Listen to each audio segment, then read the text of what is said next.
Welcome, everyone, to the Islanders Never Say Die podcast. I'm your host, TJ, and with me here, as always, is our NHL analyst and expert, the grumpy old man. They say there is no shame in his game because he is always the same.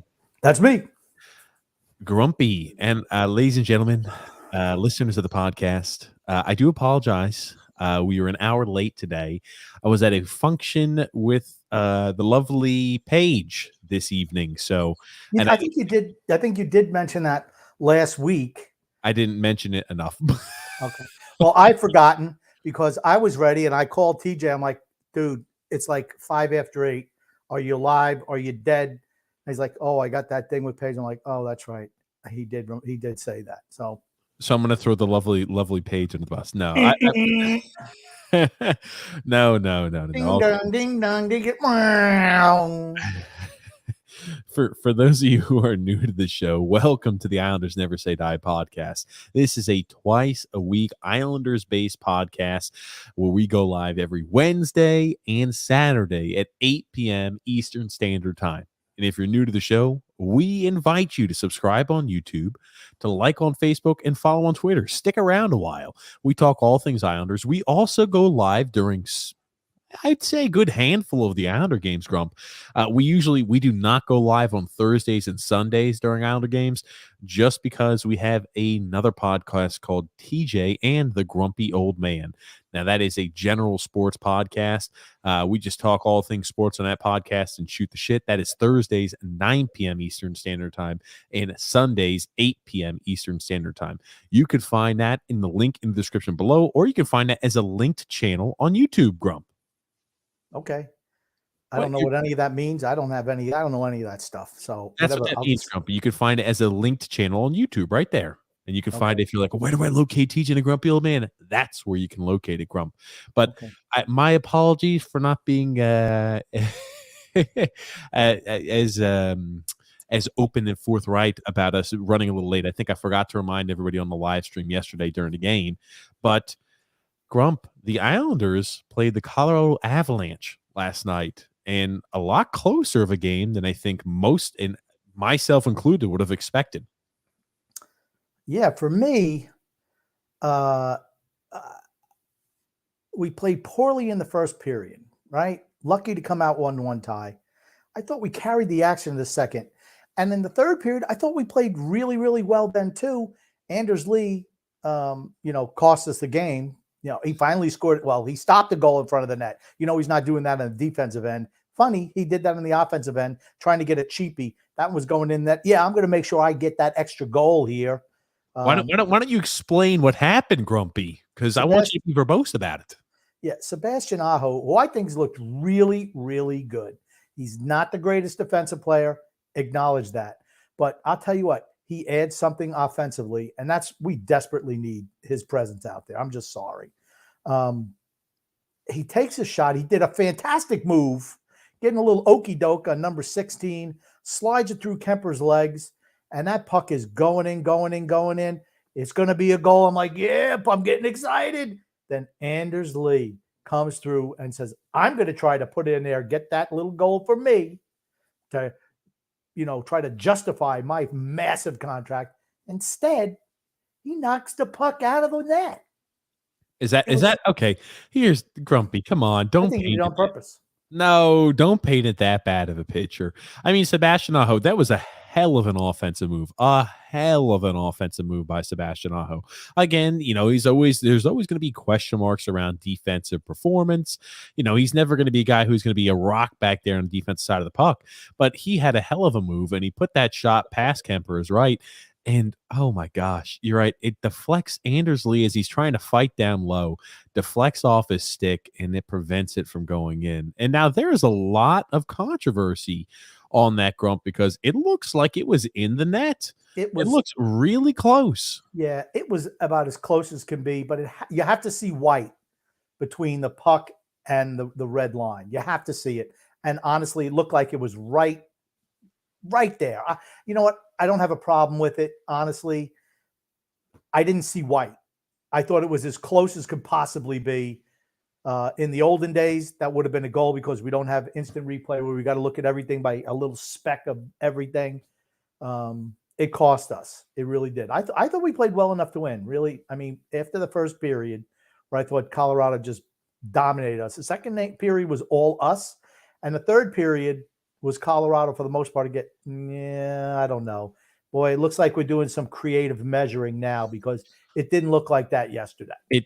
No, Grumpy. Well, here's the thing. It's because it's really, really, really tough. That's all I'm gonna say. It was really close. You could say, "Hey, we got shafted." No, we didn't.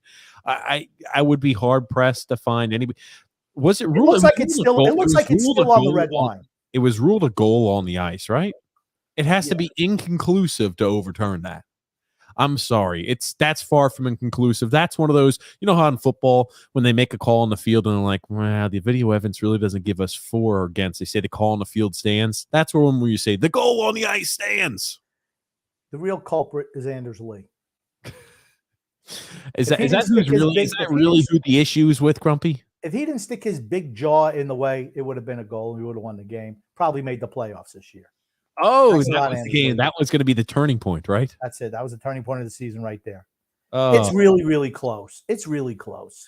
It is. And, we looked, I think you talk about the first period, right? I thought that we didn't belong on the same ice as them for the most part. We were hanging on and clinging on for dear life. We went to the end of the first period with a 1-1 tie. And I said, that's a victory, I think, for the Islanders.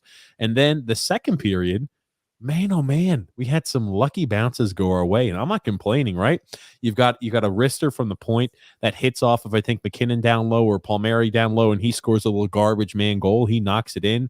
And I mean, Parise, you talk about doing everything possible to raise his trade value. Thank you so much, Zach Parise. I tell you, every single day it looks more and more likely that we might be able to squeeze a team into getting a first-round pick for you. Yeah, I'm still not going there. I'm going second.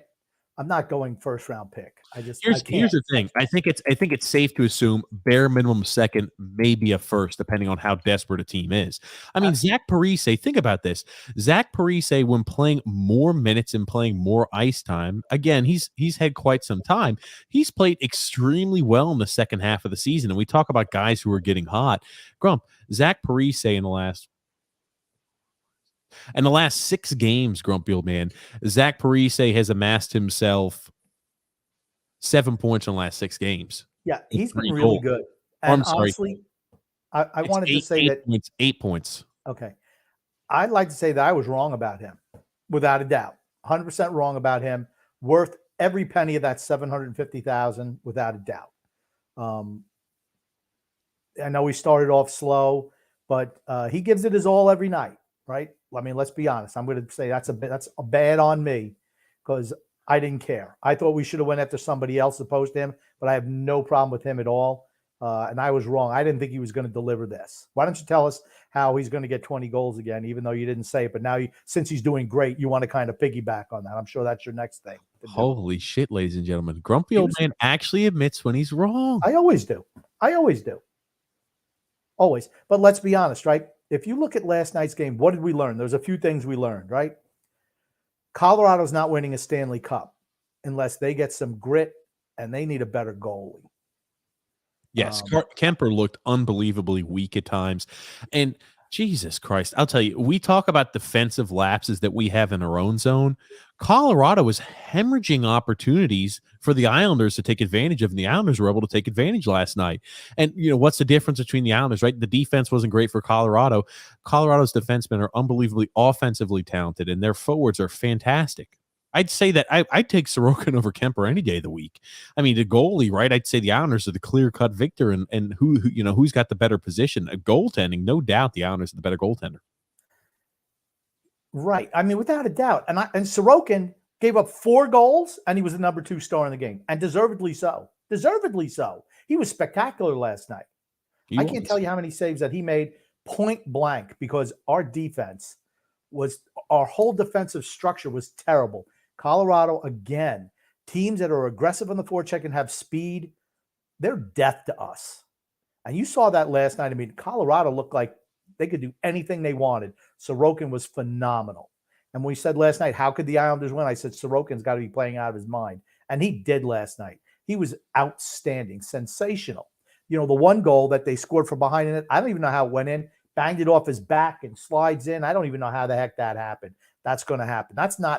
I'm not blaming that on Sorokin. I'm not even calling that a softie because he didn't even see it. I was about to say he kept us in the game in the third period. In the third period, 5 minutes into the third period, the Colorado Avalanche already had more than 13 shots on net in the first 5 minutes of the period. And Sorokin was just dialed in. He was fighting off every which opportunity that was coming his way. I thought he had a great game last night. I know he gave up 4 goals, but he faced quite a few shots and was fantastic. Then we had one of our Josh Bailey things again, where he's got the puck right at the goal and he passes out. He's trying to pass out instead of just trying to jam it in the net. I'm sorry.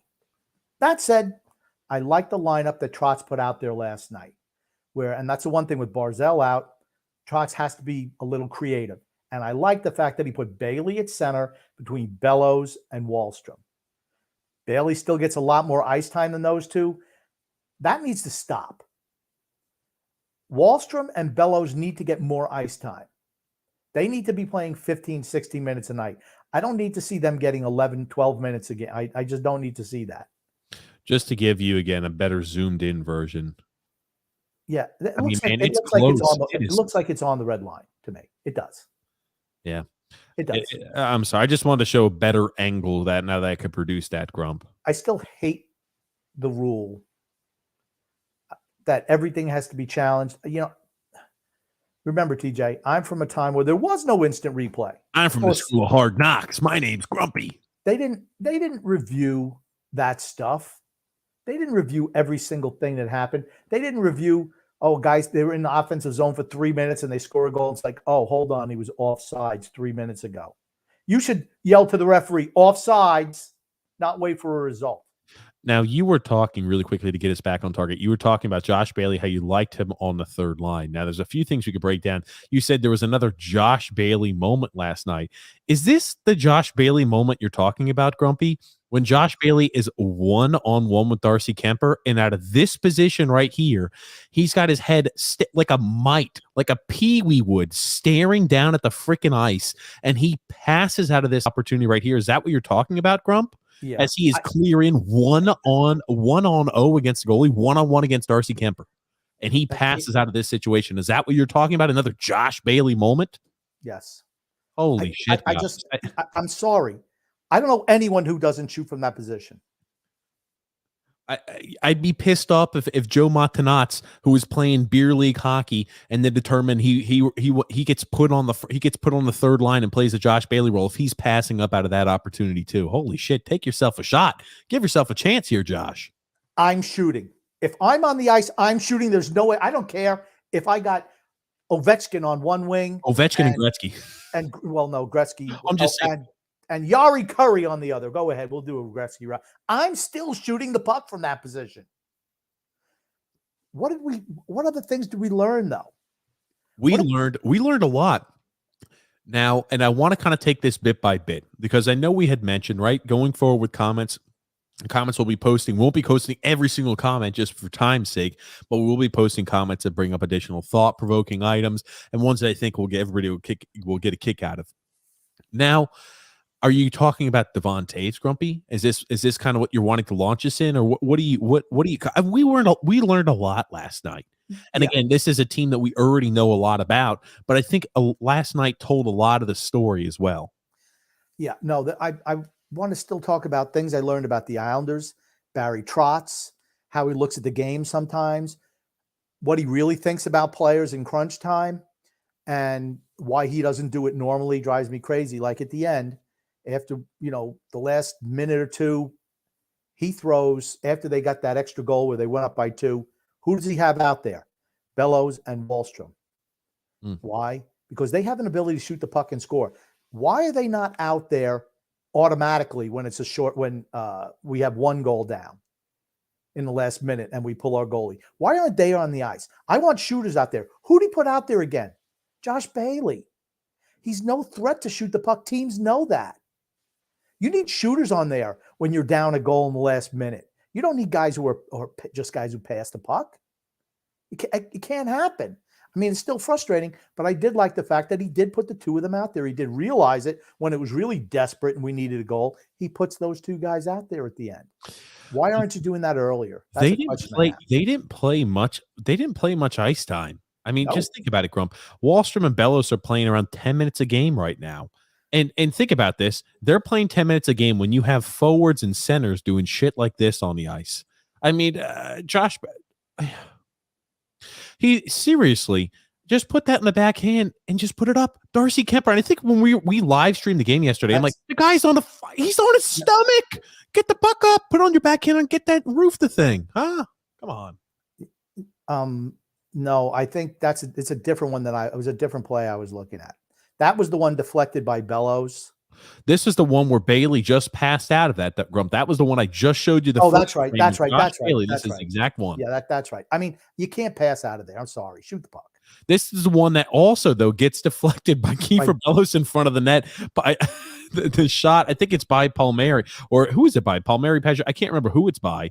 I don't think it's by Wallstrom. It gets deflected by Kiefer Bellows in front of the net and goes and misses a wide open net with Kemper on the ground. I'm like, you want to talk about a comedy of errors? It starts with Josh Bailey not taking a shot, passing out of it, and then an unlucky deflection that doesn't go our way. You're just kind of like, oh, God, it's comedy of errors on the ice sometimes. Right. And to me, Colorado needs some grit. They need some grit on that team. They need another defenseman. I mean, wouldn't Cal Clutterbuck look good for them? I don't think they need Parise, but they need Clutterbuck. Somebody like that. They need a goalie. They need another defenseman. For a team that has the best record in the NHL, I think they're imminently beatable. I don't think they're that great. I will tell you, they do need grit. And that's the reason why. Remember, we talked about Cal Clutterbuck. Remember, the Joe Sakic apparently has been looking at Cal Clutterbuck. Well, you know what? Cal Clutterbuck, I thought he played okay last night. I thought Parise looked better. But, I mean, maybe you make a package deal. Maybe the two of them for a first-round pick. I'd do that. I mean, they're both on expiring contracts. Say that one more time. The both of them for a first-round pick. Oh, Jesus, Crump. That's a way underpay. That's a huge underpayment. A 37-year-old and a 34-year-old. It's about what they bring. It's about what they bring. Okay, but I'm looking for first-round draft picks. Oh, I get it, right? When you're Crump, you're looking for draft picks in general. I'm telling you, the way Zach Parise has been playing as of late, he will get you bare minimum a second by itself. What do you think the value of Cal Clutterbuck is? A 4th or a 5th round pick? Cal Clutterbuck is a playoff caliber player, and he's a guy who adds a sandpaper and grit that teams always overpay for every single trade deadline. He's not going to get you a first round pick. He'll get you a 3rd. He'll get you a 3rd easy. So let's say Colorado, right? They're picking 30th in the draft, let's say. Yeah.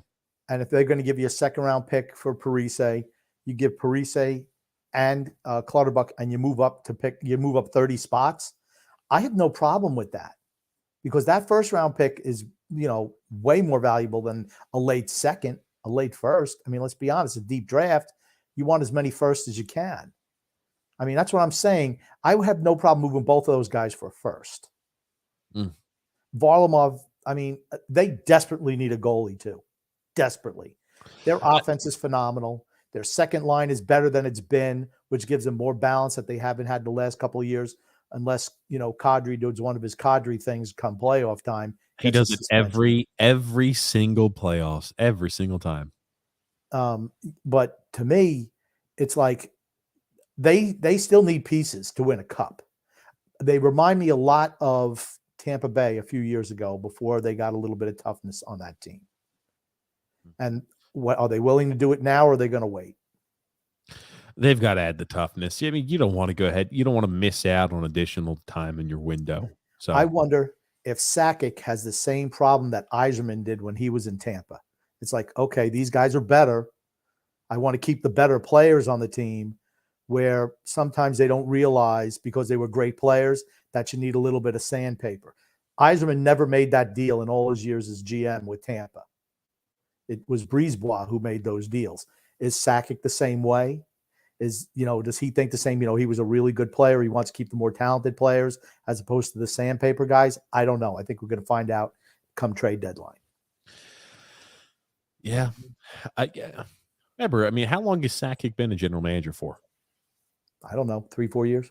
I was about to say. So, and Colorado, we figured last year. I mean, they were the team to beat out west. Them in Vegas, and Montreal just catches. I mean, they get a hot goalie and they catch fire at the right time. Hard to beat a really hard to beat a hot team, unfortunately. So they got beat by Vegas last year. Vegas was, I'm just saying, that's what I said. Vegas and Colorado were the two best teams out west. And I'm just saying, right, Vegas, we all would have predicted to make it to the finals. They get beat by a very hot Montreal team. And again, I think if Colorado's playing Vegas, probably still the same result. It's just Carey Price was unbelievably hot at that time period.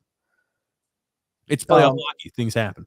Yeah, I don't know. I'm just to me, there's elements that are missing on that team. And here's the thing. They have the skill guys. They're the easiest elements to replace, goalie notwithstanding. Another defenseman, a defensive defenseman, a Scott Mayfield type, right? That's what they need in Colorado. A guy who can play on the second pairing because their first pairing is sensational. But another guy to play on the second pairing. You're going to have to pay for that. But I mean, are you a Stanley Cup? Do you want to win Stanley Cup or not? Yes. This is your window right now. This is your window. Yeah, windows. And again, you look at all the young, talented players they have on that team and the talented stars they have in Colorado. Man, oh man, it's a good problem to have when you have to worry about saying, "Oh, I want to hoard all the talent on the team because we want to make sure we're as talented as humanly possible." That team is, I'm talking about, they're stout from top to bottom. They need help on the back end, and they do not have a goalie. Those are the two weakest spots that Colorado has. I mean, if I was them, I'm looking at Marc-Andre Fleury. Without a doubt, I'm looking at him. I want the best goalie on the market. That's the guy I want. And then you need some sandpaper, another defenseman. I mean, that's just something that you need. I mean, if they're going to win a cup. But I'm going to tell you one thing. How good did Devon Toews look last night? Here we go. Dun, dun, dun. Devon Toews, ladies and gentlemen. Our first time playing the Colorado Avalanche since Devon Toews has joined up with Colorado. And man, oh man, Devon Toews is fantastic, ladies and gentlemen. He was, trust me, it's not like he just flipped a switch when he left the Islanders and then became magically good, or it's not like, hey, everything and all of his success is completely attributable to Cale Makar. Devon Toews is a fantastic defenseman. And again, you talk about a guy who's extremely offensively talented and gifted, and both Cale Makar and Devon Toews really elevate each other's games. There's no doubt about it. Devon Toews, what he finished? He finished with, of course, #1 star, suiting, right? Leaves the Islanders and or traded from the Islanders, and he goes ahead and hangs up 3 points on us, a goal and 2 assists. Ooh.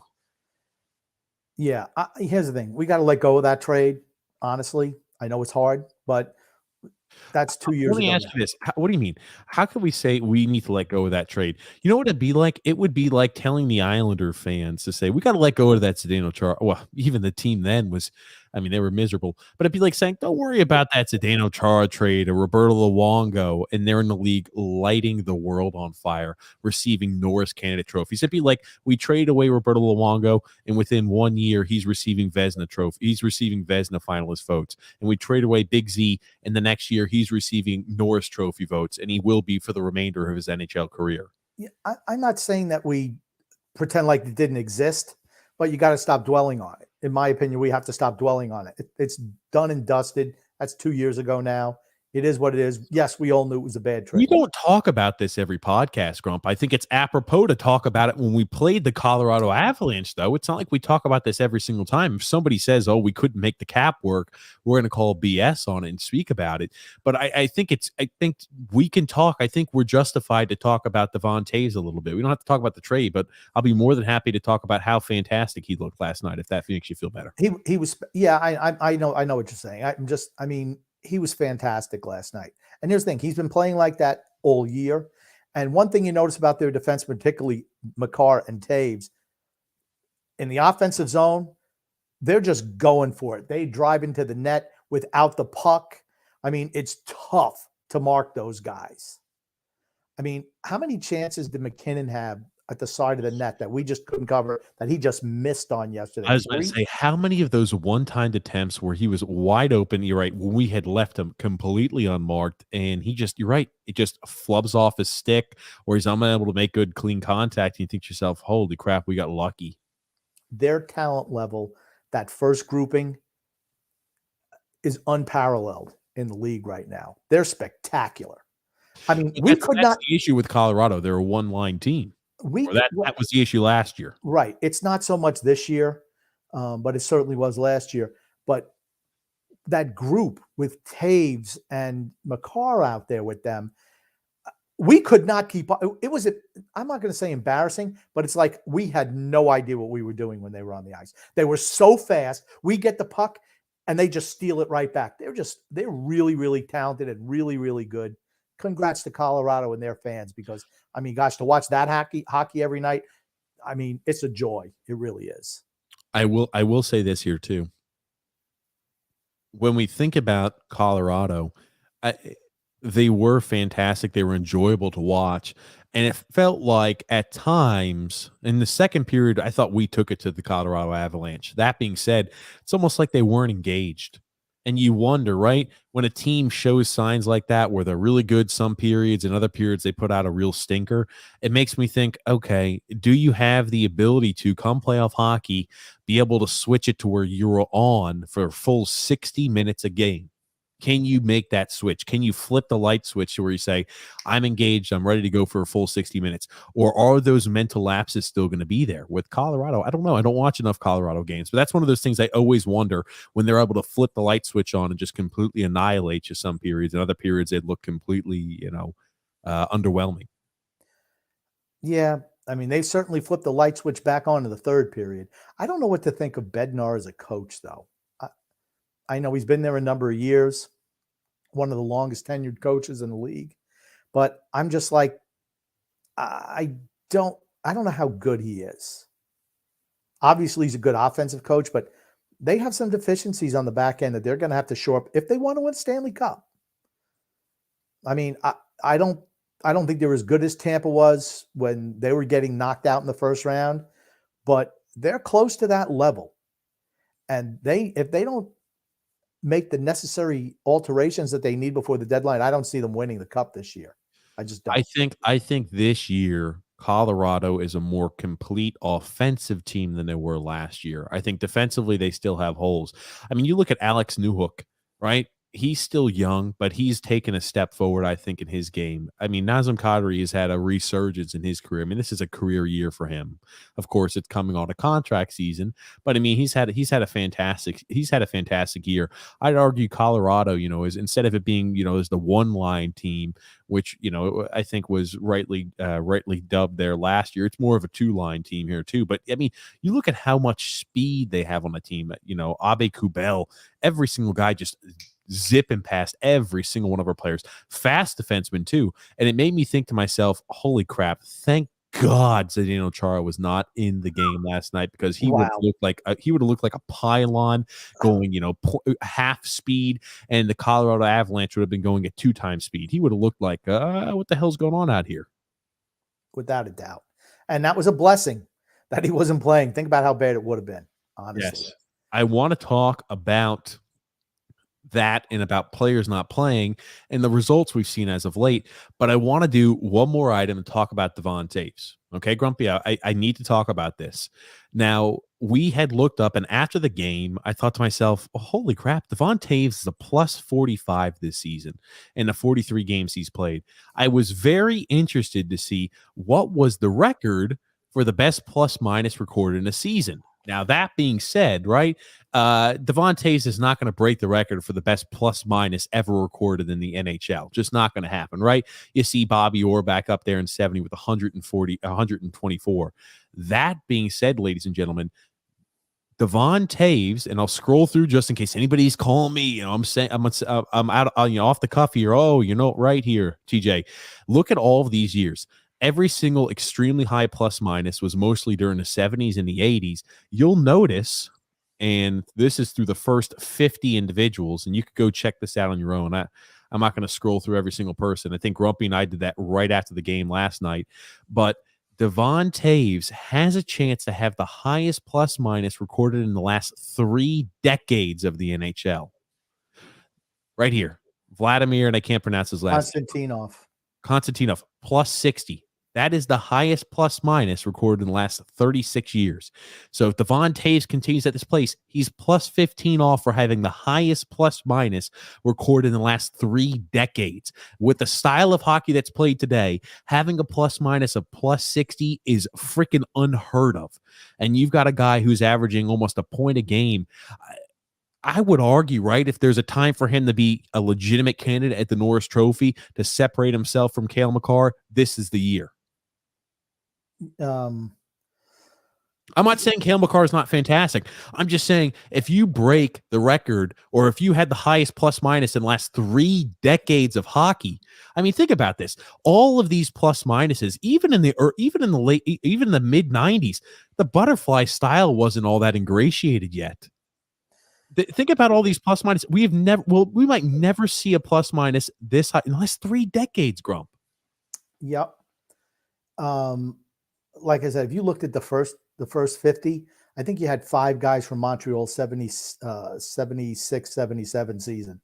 You see a lot of Wayne Gretzky on there, a lot of Bobby Orrs. I mean, just think about it. You see, I mean, just look at Larry Robinson, 76, 77, Guy Lafleur, Steve Shutt, 76, 77.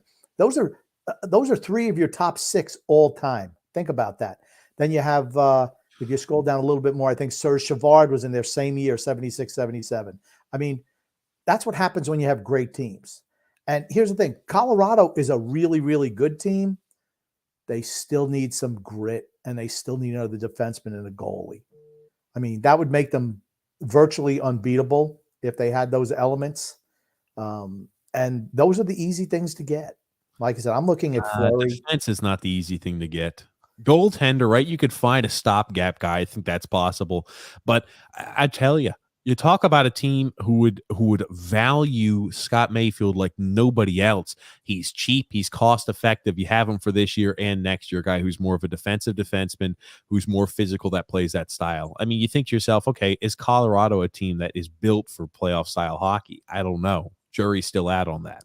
Yeah, but those are easier guys to obtain, a Scott Mayfield. I mean, if they want him. I mean, if it all depends on if they want him or not. They could get him. They have to pay for it, but that's the type of. It's not like they need, Nathan McKinnon or a Matt Barzell. They need, defensive defensemen. They're lower on the list of, optimal players. They have the big pieces in place. They need some of the secondary pieces to be a more complete team. They're good. They're good. I just think they're going to struggle to win the cup unless they get a couple more elements to the team. That's all. Yeah, I was about to say, you talk about teams that could be a potential paper tiger if they don't make enough moves and adjustments. I think Colorado could be one of those teams. I think they're ultra talented. That being said, they've got a lot. They've got a lot they still need to address. Yeah, without a doubt. Something else I just want to mention. I know, TJ, you steer all the things, but I'm having a hard time figuring out what type of team the Islanders are, particularly in the last, I want to say 2-3 weeks. We'll have games where it looks like, okay, we're looking good again. And then they lay a stinker like they did against the Kings, where I'm just like, I don't understand. Has the team tuned the Barry Trotz out? What is going on? And then they play, a pretty good game against San Jose. And then I thought we played a good game against Colorado. And it's like, and we beat the Ducks, right? We played a good game against the Ducks. Right, the Ducks. I'm sorry, it was the Ducks. It was the second game. I'm sorry. It was the Ducks, not San Jose. But even the San Jose game, I thought we played pretty good. And the Ducks team, we played outstanding against them. And it's like, why is it that I just can't get a feeling for the team? It's like, are we a team that's tuned Barry out? Because some games it looks like we totally have, where everybody's just dead on the ice, and then we'll play a great game the next day. It's hard for me to put my finger on what's going on with this team. It's not been the case under Barry Trotz in previous years, where we come out just totally miserable for a whole game.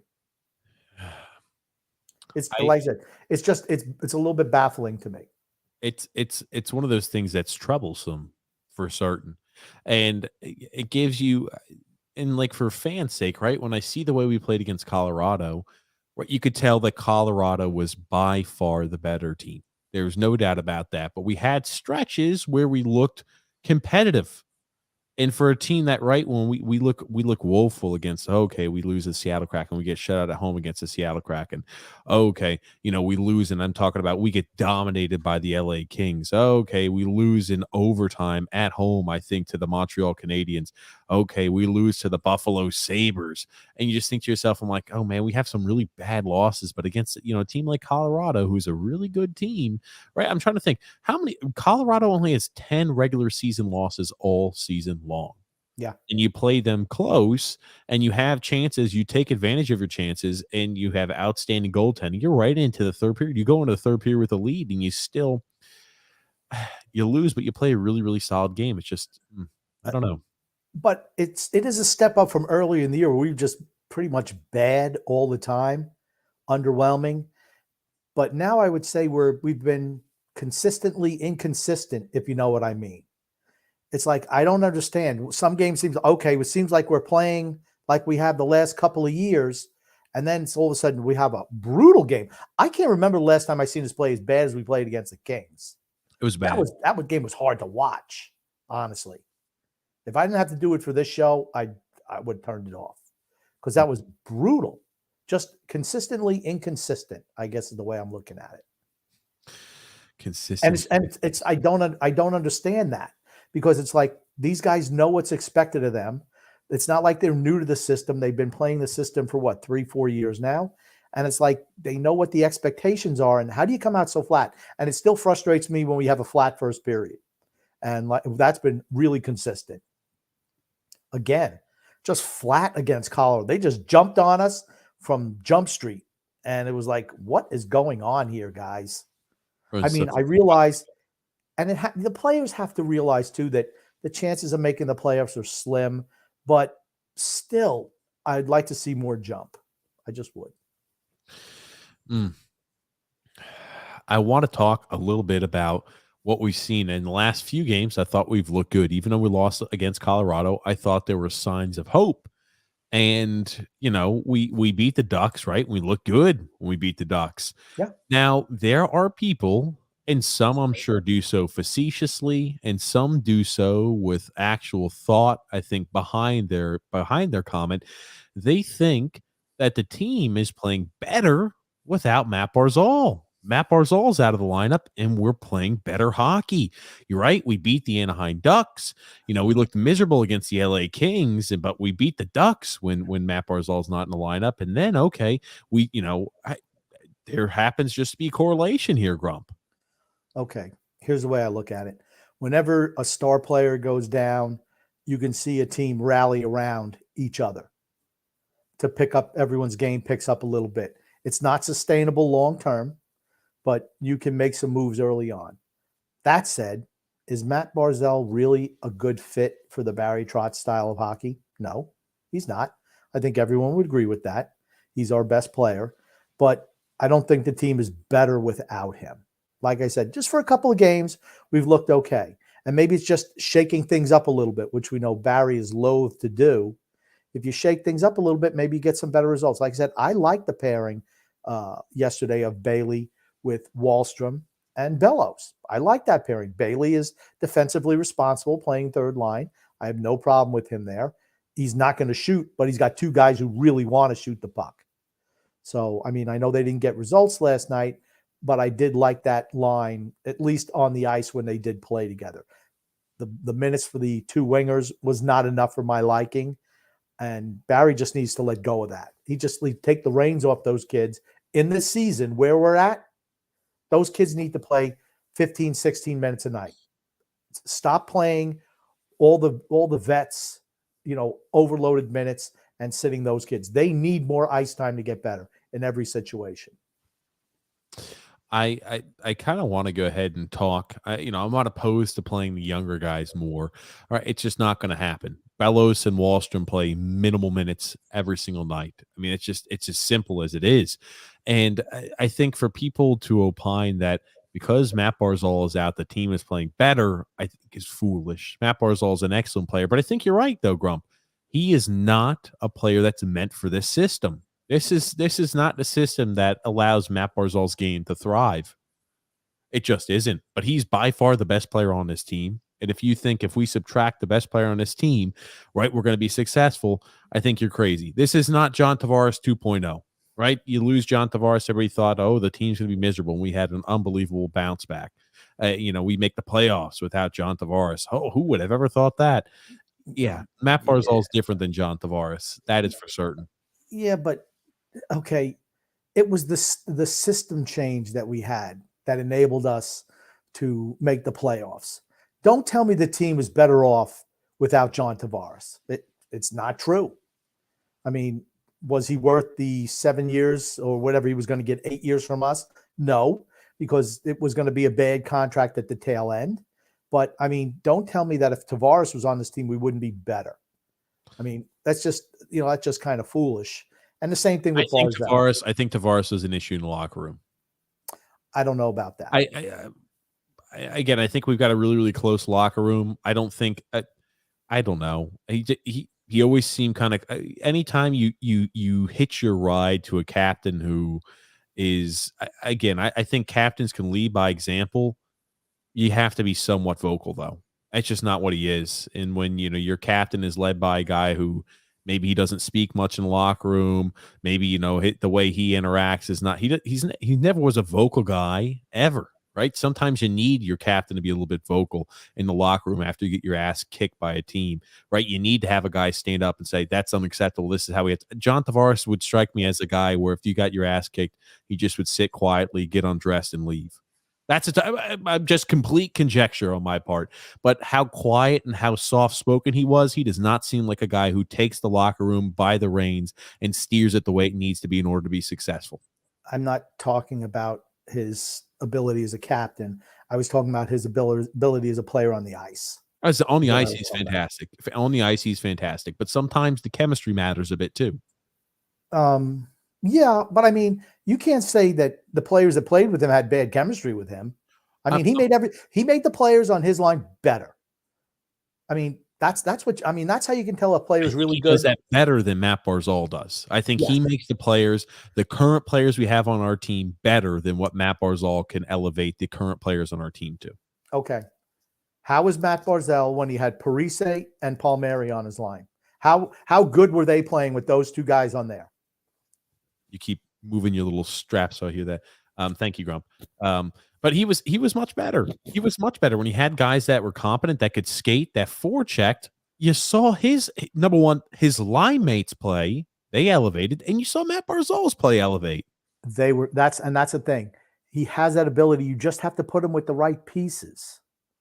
And that's to me, that's a failure of Barry Trotz, honestly, is that you haven't realized that before now. I mean, Anders Lee should never play with Matt Barzal again, ever. Never, ever. Because he's not a fit. And we've been saying that for 2 years, 3 years. However, ever since Trotz has been coach and Lee's been on that first line, we've been saying it's not a good fit for Matt Barzal. No. And that falls firmly on the coach. Because you see the difference. When was Matt Barzal at his best? Anthony Beauvillier and Jordan Eberle on his wings. Because they could skate. When you take away someone who can skate, Lee, Komarov, or whoever, Bailey, I mean, sorry, it just doesn't work out. When you put players who can skate, that's conducive to Matt Barzal's game. And like I said, look at how Palmieri and Parise have done when they were teamed up with Barzal. They were really, really good. Much better than they played all year long. Mm. So, yeah, I'm sorry. I can't ascribe to that theory that we're better off without Matt Barzal. I'm sorry. I think that we also are not mentioning that the same games Matt Barzal has not played in, a big 6'8" defenseman hasn't played in those games either. We're talking, of course, about Zdeno Chara. I've Yeah. said it once and I'll say it again. He is a hideous defenseman at this point of time in his career. Hideous. I'm not going to shit talk the guy. He's a first ballot Hall of Famer. He's a fantastic defenseman over his career, but can we also say it's not coincidental? I think it's easier to ascribe to the thought process that the team is better without Zdeno Chara on the ice. Yeah, but look at who replaced him. Instead of replacing with the Robin Salo, for instance, someone who can skate and move the puck like Aho and Dobson, you put Andy Green back in. Well, Aho's been on the ice throughout the time period. But I'm saying they're the same type defenseman. They're puck moving defensemen. Green, okay, here's the thing. Green is still more mobile than Zdeno Chara. Here's the thing. This is no. This is no. We have to talk about this. I'm not gonna let us glaze over this, Grumpy. I'm gonna tell you this. Noah Dobson has to carry and cover up anybody who's on the ice with Zdeno Chara has to play 1.5 times more than what they would with an actual competent defensive partner. It's as simple as that. Zdeno Chara is a freaking anchor. He's an anchor. And anytime you have a unit where you have to rely upon your partner and you have a guy who moves at about half the speed of most NHL defensemen and he cannot cover the ground that is necessary for your unit to be successful, you have to start trying to overcompensate. And that makes you less less skilled at your position, and it causes you to have also additional errors. I'm sorry, Grump. I'm not buying that. No, I understand what you're saying. What I'm saying is Andy Green really not much better. His career is over too for the most part, right? Oh, look at this. This is Rich A. Thank you for sending me this. He says Noah Dobson when he doesn't have to babysit Zdeno Chara anymore. Dobby is free. I laughed my ass off yesterday. Free. I laughed my ass off when you sent that to us, Rich, yesterday. Thank you. It's hilarious. Unbelievably funny. Thank you, Rich. I'm sorry. Continue though, Grump, about Andy Green. Yeah, I mean, would you rather have Robin Salo or Andy Green out there? You see what I'm saying? Anybody but Chara. And that was the thing when people are like, oh, you would rather have Sebastian Aho than Zdeno Chara? I said, yes, every which way to Sunday. Zdeno Chara cannot skate. I think Chara is better than Andy Green. What? I'm sorry. I just don't think much of Chara. I just don't. The things he's good at now are getting in fights, and he could change momentum like that for certain. He does, and he has done that sometimes this season. He's done that, and it's led to it's directly correlated to a win for us. But regarding play on ice, Andy Green hasn't been great. Neither has Zdeno Chara, right? In an ideal scenario, you don't play with any of them. But Andy Green, after he replaced Zdeno Chara, had been rested for about a week and a half, 2 weeks. Andy Green with adequate rest is an okay defenseman still. Andy Green, when you're playing every single game amongst an 82-game season, cannot do the job. Andy Green is a good seventh defenseman who could spot start you about 4 or 5 games and then find himself back on the bench to get rejuvenated and ready to go. That's what Andy Green is. Andy Green was never going to be successful rolling him out there every single night and said, hey, Andy, we're going to have you play at least 18 minutes tonight, and we're going to need you to do that for the first 40 games of the season. That's not what Andy Green could do at this point in his career. Yeah, but that's why I'm saying I'd much rather have Zdeno Chara over Andy Green, but optimally I'd like Robin Salo to be playing instead of Andy Green if Chara's out. If you look at yesterday, there was sometimes Dobson was paired out there with Aho.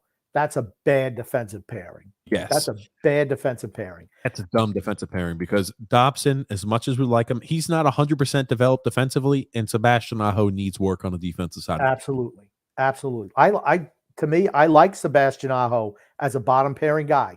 Absolutely. I think he'd be really, really good with Scott Mayfield. I think they're a good team.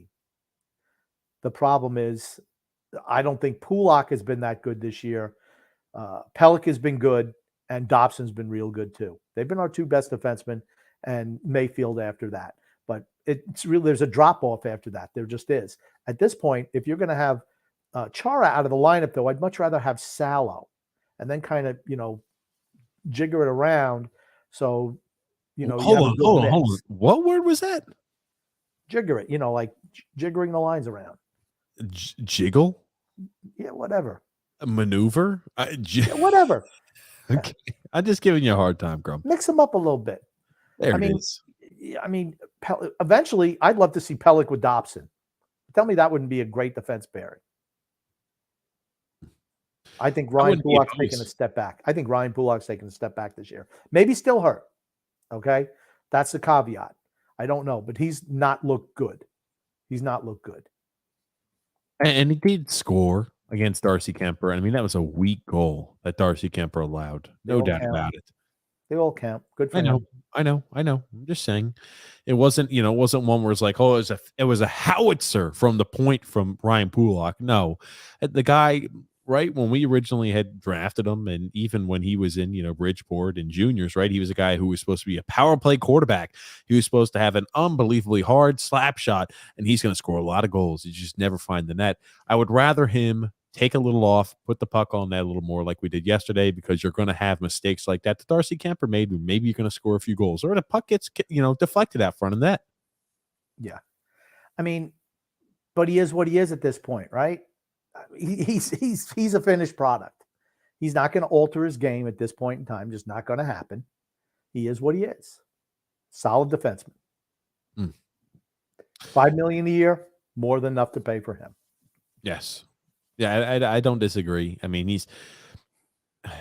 I'm glad they didn't give him any more, though, because he's not been very good. I don't think he's been very good this year. Could be injury issues, could be a lot of things. I don't know, but he's not been good this year. No, I don't disagree. So I think we've covered a few of the items we wanted to cover that we had on the list. Was there anything else you wanted to cover before we start kind of getting into? I wanted to talk a little bit about Lou Lamoriello's comments about not wanting to sell off core pieces of the team, and that he still believes in the abilities that this team has. Blah blah blah. All GM speak. This is a day ago, March the 1st. No.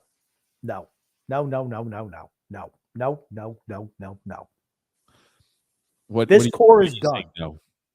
The core is done. Please don't roll the same cast and characters out next year. You think it's bad this year? Wait till next year. We actually might have a few more points, but we're not contending for a Stanley Cup. We'll be looking to scrape in as the 8th playoff spot. That's what we'll be doing. Like, when you hear this, right, it screams coach speak to me. So when people are asking, like, and I think that a lot of people are worried about, exactly what he said. I'm just going to pull up the clips, and I'm pulling it from The Athletic. I'm just pulling up the actual verbiage that Lou Lamoriello had said. He said, I certainly know where we stand. I also know what I believe in our abilities are. Yikes. I'll just take it day by day right now. Or I'll just take it right now, a day at a time, until we get to a point where decisions have to be made. I do not think any different of this team or at this time than I would think if we were, say, in a playoff spot today or out of a playoff spot, because there are so many things that you think of. Everything you do is for today with tomorrow in sight. That will never change. Okay. Can you put it back up there? Leave it up there, please. Yes, I can pull it back up. I'll do that. The thing that burns my butt most of all in that whole statement, if you can put it back up. I've got it, Grumpy. God damn. Okay. It says, I'll just take it right now, a day at a time, until we get to the point where decisions have to be made. See, that's a problem. This was a day ago. It doesn't matter. It could be 6 months from now. What he's saying No. When I said it was a day ago, I mean, this wasn't like he made this comment in December. This was yesterday, March 1st. No, it's the mindset I'm talking about. So in other words, instead of being proactive and starting to move these guys, or he's going to wait till the last second. He's always done that, right? He always said, if you have time, you use it. Well, sometimes, the early bird gets the freaking worm. And I'm going to tell you what, that's a saying that's as old as time, right? Lou Lamoriello, if he was a bird, he'd be dead by now. He would have fallen out of the nest, got eaten by a cat. Who the hell knows what could happen, because he was too lazy to get early enough, to make a move early enough to go get that worm. As soon as his mama stopped pulling the worms out and feeding them, he'd be dead. That's what would have happened. Oh, man. Make a freaking move. Don't be afraid to make a move. Be proactive, not reactive. And I mean, here's the thing too. I think he knows the season is over. I don't think he has any premonition or thought that it's not. So when he says, "Oh, we're just taking it day by day," it sounds like he's just trying to say a whole lot of nothing, not to answer the question. And again, general managers do that. He then goes on and continues to say, "I have a real strong belief in this core. There's no question of that," he said. We've had some players this year have had some slow starts in areas that they've been proficient in. We've got scorers who are supposed to score, and we've got other people that are supposed to play different roles. We haven't had that on a consistent basis. It's obvious. I'm not going to sugarcoat it. You got to shake it up then, Lou. That's what you got to do. It's I not have a a country club. strong belief in this core. Now, I always ask the question, do you think he says he has a strong belief in the core because he seriously believes that? Or do you think he says that because he knows and understands that this core, they're not going to let him rebuild, that this core, he has one shot left to win a Stanley Cup. He's not going to be a general manager into his mid 80s, just not going to happen. And he thinks to himself, this is the last chance I have. I have to believe 100% in this core if we want to have a chance to win. Do you think he actually believes, or he's forced to believe because of the situation he's built for himself? I'm not going to pretend to know how he thinks. I'm going to tell you how he should think. You do what's best for the team in the long term. We're not winning a Stanley Cup with this core. Not happening. And if he knows it, he's a fool for saying it, or for saying, let's roll it out there again. It's over. Over. We've been passed by so many teams in the last year. Passed. I mean, and not just inched by, blown away by. Blown away by. And here's the thing. He has to like the core. He signed them all to ridiculous long-term deals that were undeserved. Those are his guys. He'd be admitting failure otherwise. And it has been a failure. Unless you win a Stanley Cup, you failed. If you're not first, you're last. Ricky Bobby. Is that what it is, huh? Ricky Bobby, Grumpy? If you're not first, you're last. Oh, good gracious, man. Good gracious.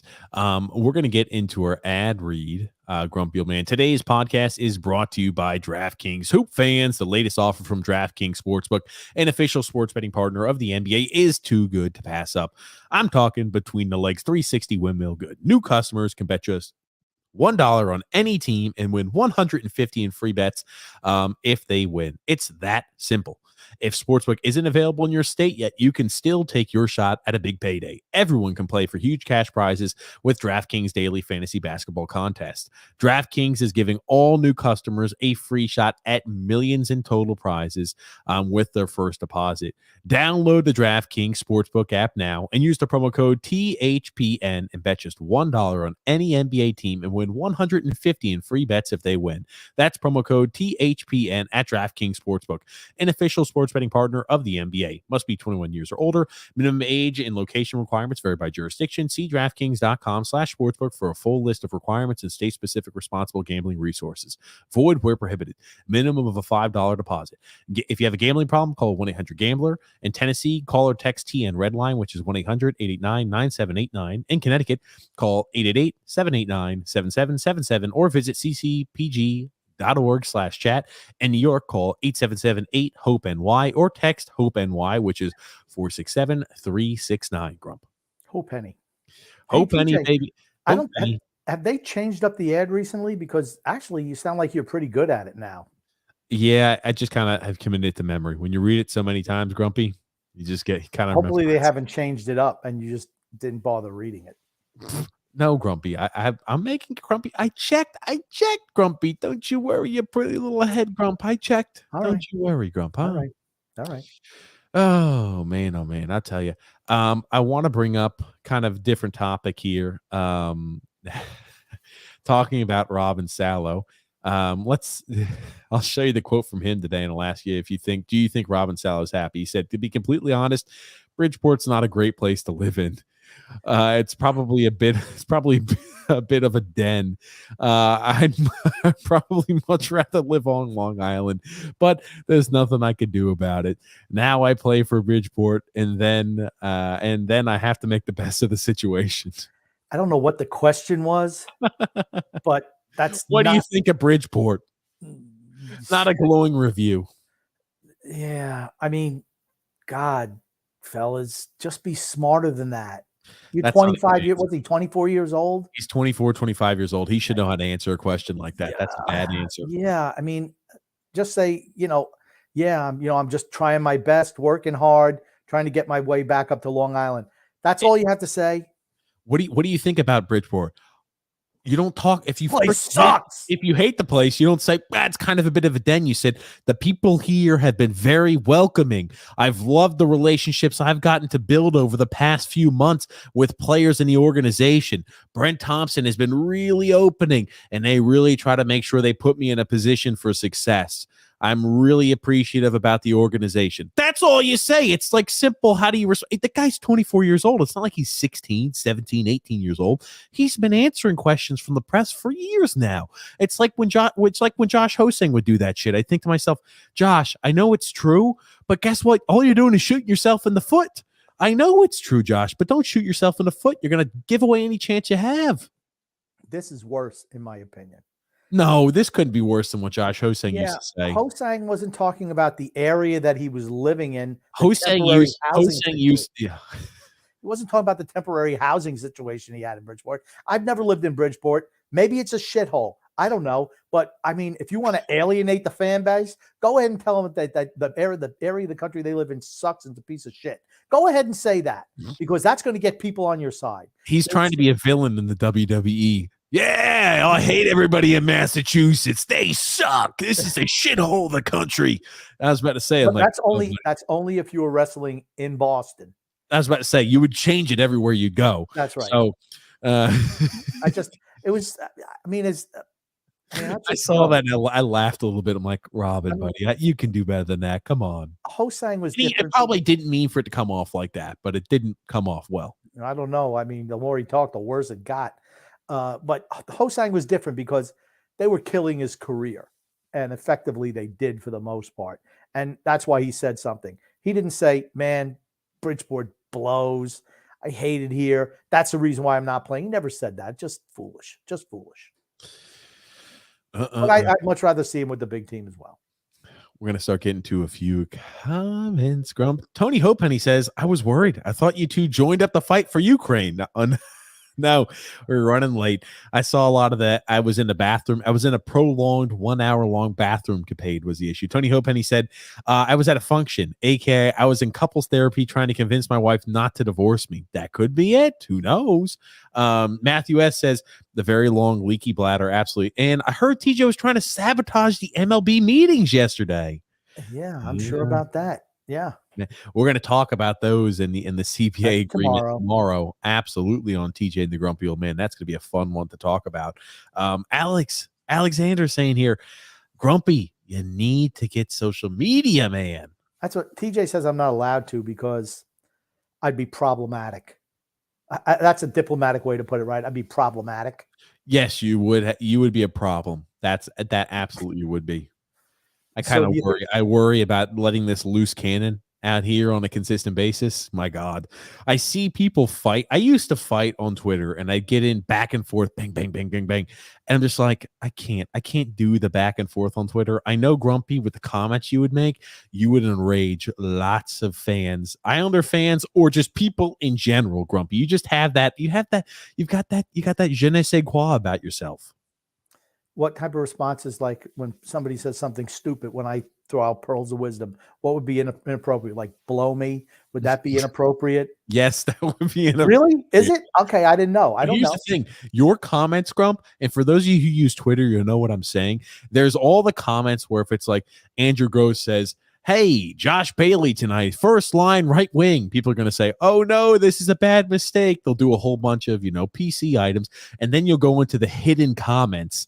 Now, if you scroll past all of the comments, there's a separate section of comments where the people who leave off the cuff comments are, don't worry, Grumpy, we'll make sure you're done by 11 o'clock Eastern Standard Time like you want. Well, I'll be watching the clock for you. Don't worry. There's a reason. Okay. Okay, first of all, Well, don't let me get distracted. Don't let me get distracted. So there's a section all the way at the bottom where it shows you can say show hidden comments, and that's where you'd see the comments from Grump where it said "blow me" or something else like that. If if they're not nice comments, Grump, and they're comments that are, I mean, like "blow me" would certainly be a hidden comment, or if it's like "I hate this effing guy," all of those would not be shown, and you would have to go underneath to click "I want to see the risque comments." You would have to actually elect to see that on every single tweet. No. I would say if I said something like on a tweet, And Twitter, somebody disagreed and you said "blow me." Yes, I yeah, understand. why would that get hidden? It's my comment.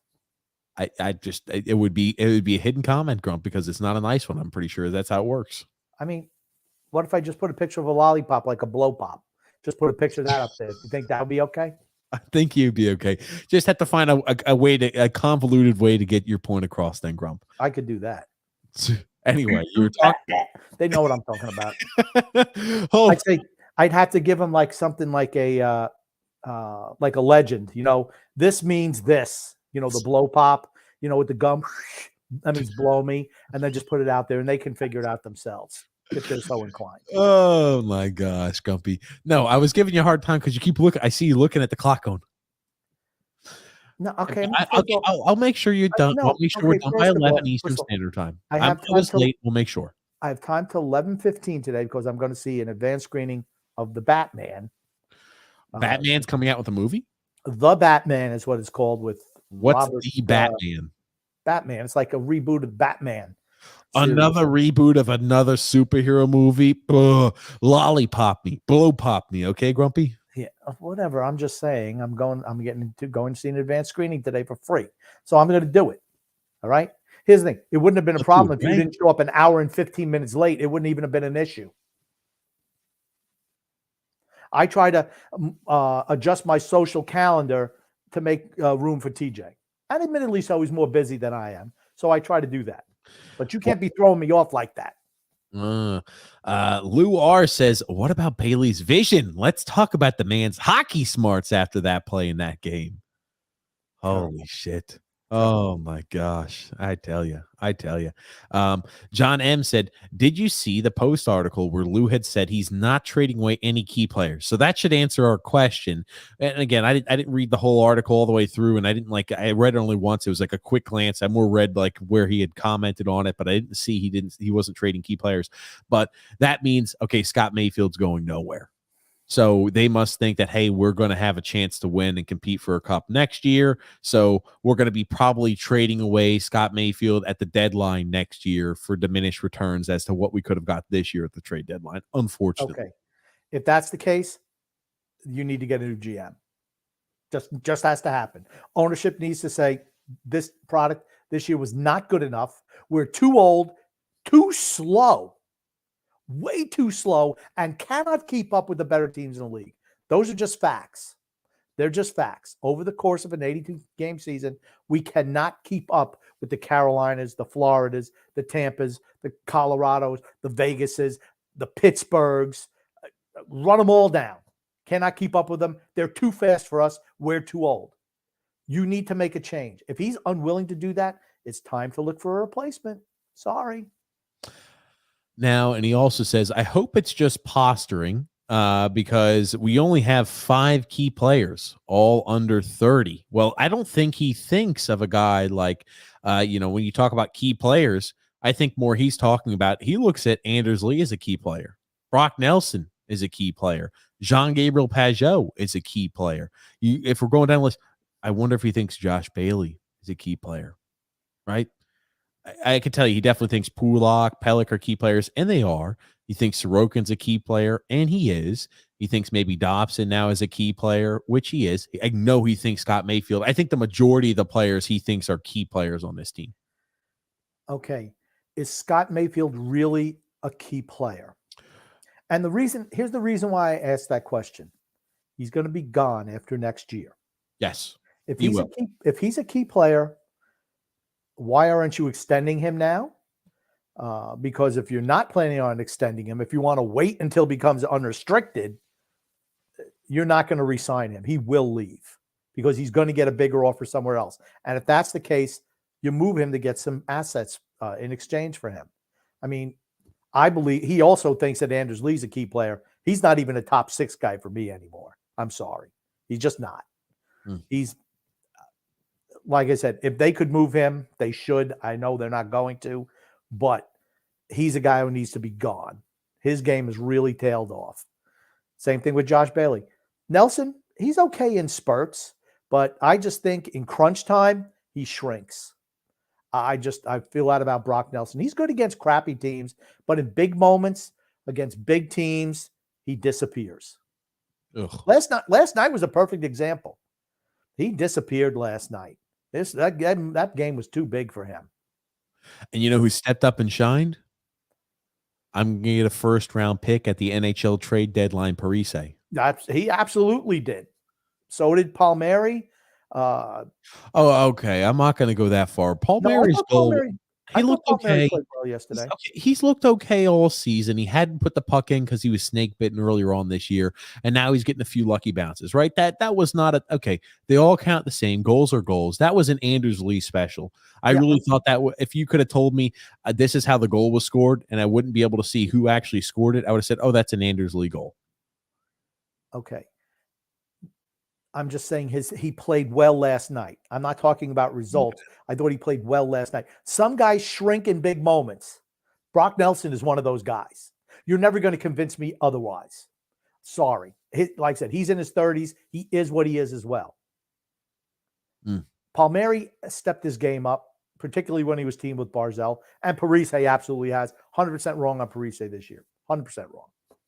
200% wrong. I couldn't have been more wrong about somebody than I was on Parise this year. Frank K says that non-goal call was as bad as it comes. You saw full white. Fixing has always existed, but now with these betting outlets like FanDuel and DraftKings, etc., it's more prominent than ever in all sports. Now it also involves players and not just teams and spreads. Oh, it's like Frank, we've talked about it before. I know you've listened on the TJ and the Grumpy Old Man show, but we've talked about how oddly convenient, I don't believe too much in coincidences, but how oddly convenient certain things transpire that just happen to have implications on the spread. And I go, well, hold on a second. That doesn't make sense. I've talked about this not ad nauseum, but I've talked about this numerous times on the TJ and the Grumpy Old Man show, where everything is I'm just not a big believer in coincidence, like every playoff game in the NFL coming down to the last play or overtime. Sorry.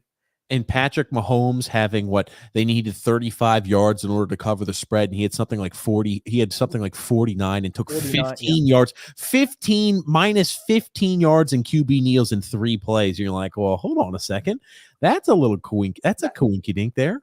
That's a little bit tougher to figure out, but some of the penalty calls in the Super Bowl where they let everything go and then start calling ticky-tack fouls right at the end. I'm sorry. I always say this. Officials set the tone for the game early. And as long as you play the same way that you've played the whole game, where players know what they can and can't do, you cannot change that in the last 2 minutes of the game. That's not fair to the players. Just isn't. And absolutely, I believe in conspiracy theories. Matthew watch. I'm going to be right, though. It's going to be proven right eventually. Yep. Maybe not now, maybe not 5, 6, 10 years from now, but down the road, it will come out that there has been some sort of involvement where these gambling companies, we love your gambling company, don't get rid of us, DraftKings, but I promise you there is something deeper going on with them. Matthew S. says, replay is designed to reverse an egregious call. I agree. It's not designed to go ahead and look at it and say, I think maybe it's this way or that way. It's designed to reverse a terrible call on the field. That's the intention of it. That's exactly right. And that's that goal yesterday, the non-goal in the old, that's just a goal. I mean, they called it a goal on the ice. It was so close. It's like a fingernail thing. It's like, like in basketball. Oh, look, it looks like it tipped off the guy's fingernail because it altered the spin just slightly. Sorry. You should not be changing those calls. Anything that you have to look at for more than 10, 15 seconds, sorry, it is what it is. You can't 5 minutes. Oh, well, let's do it slow. No.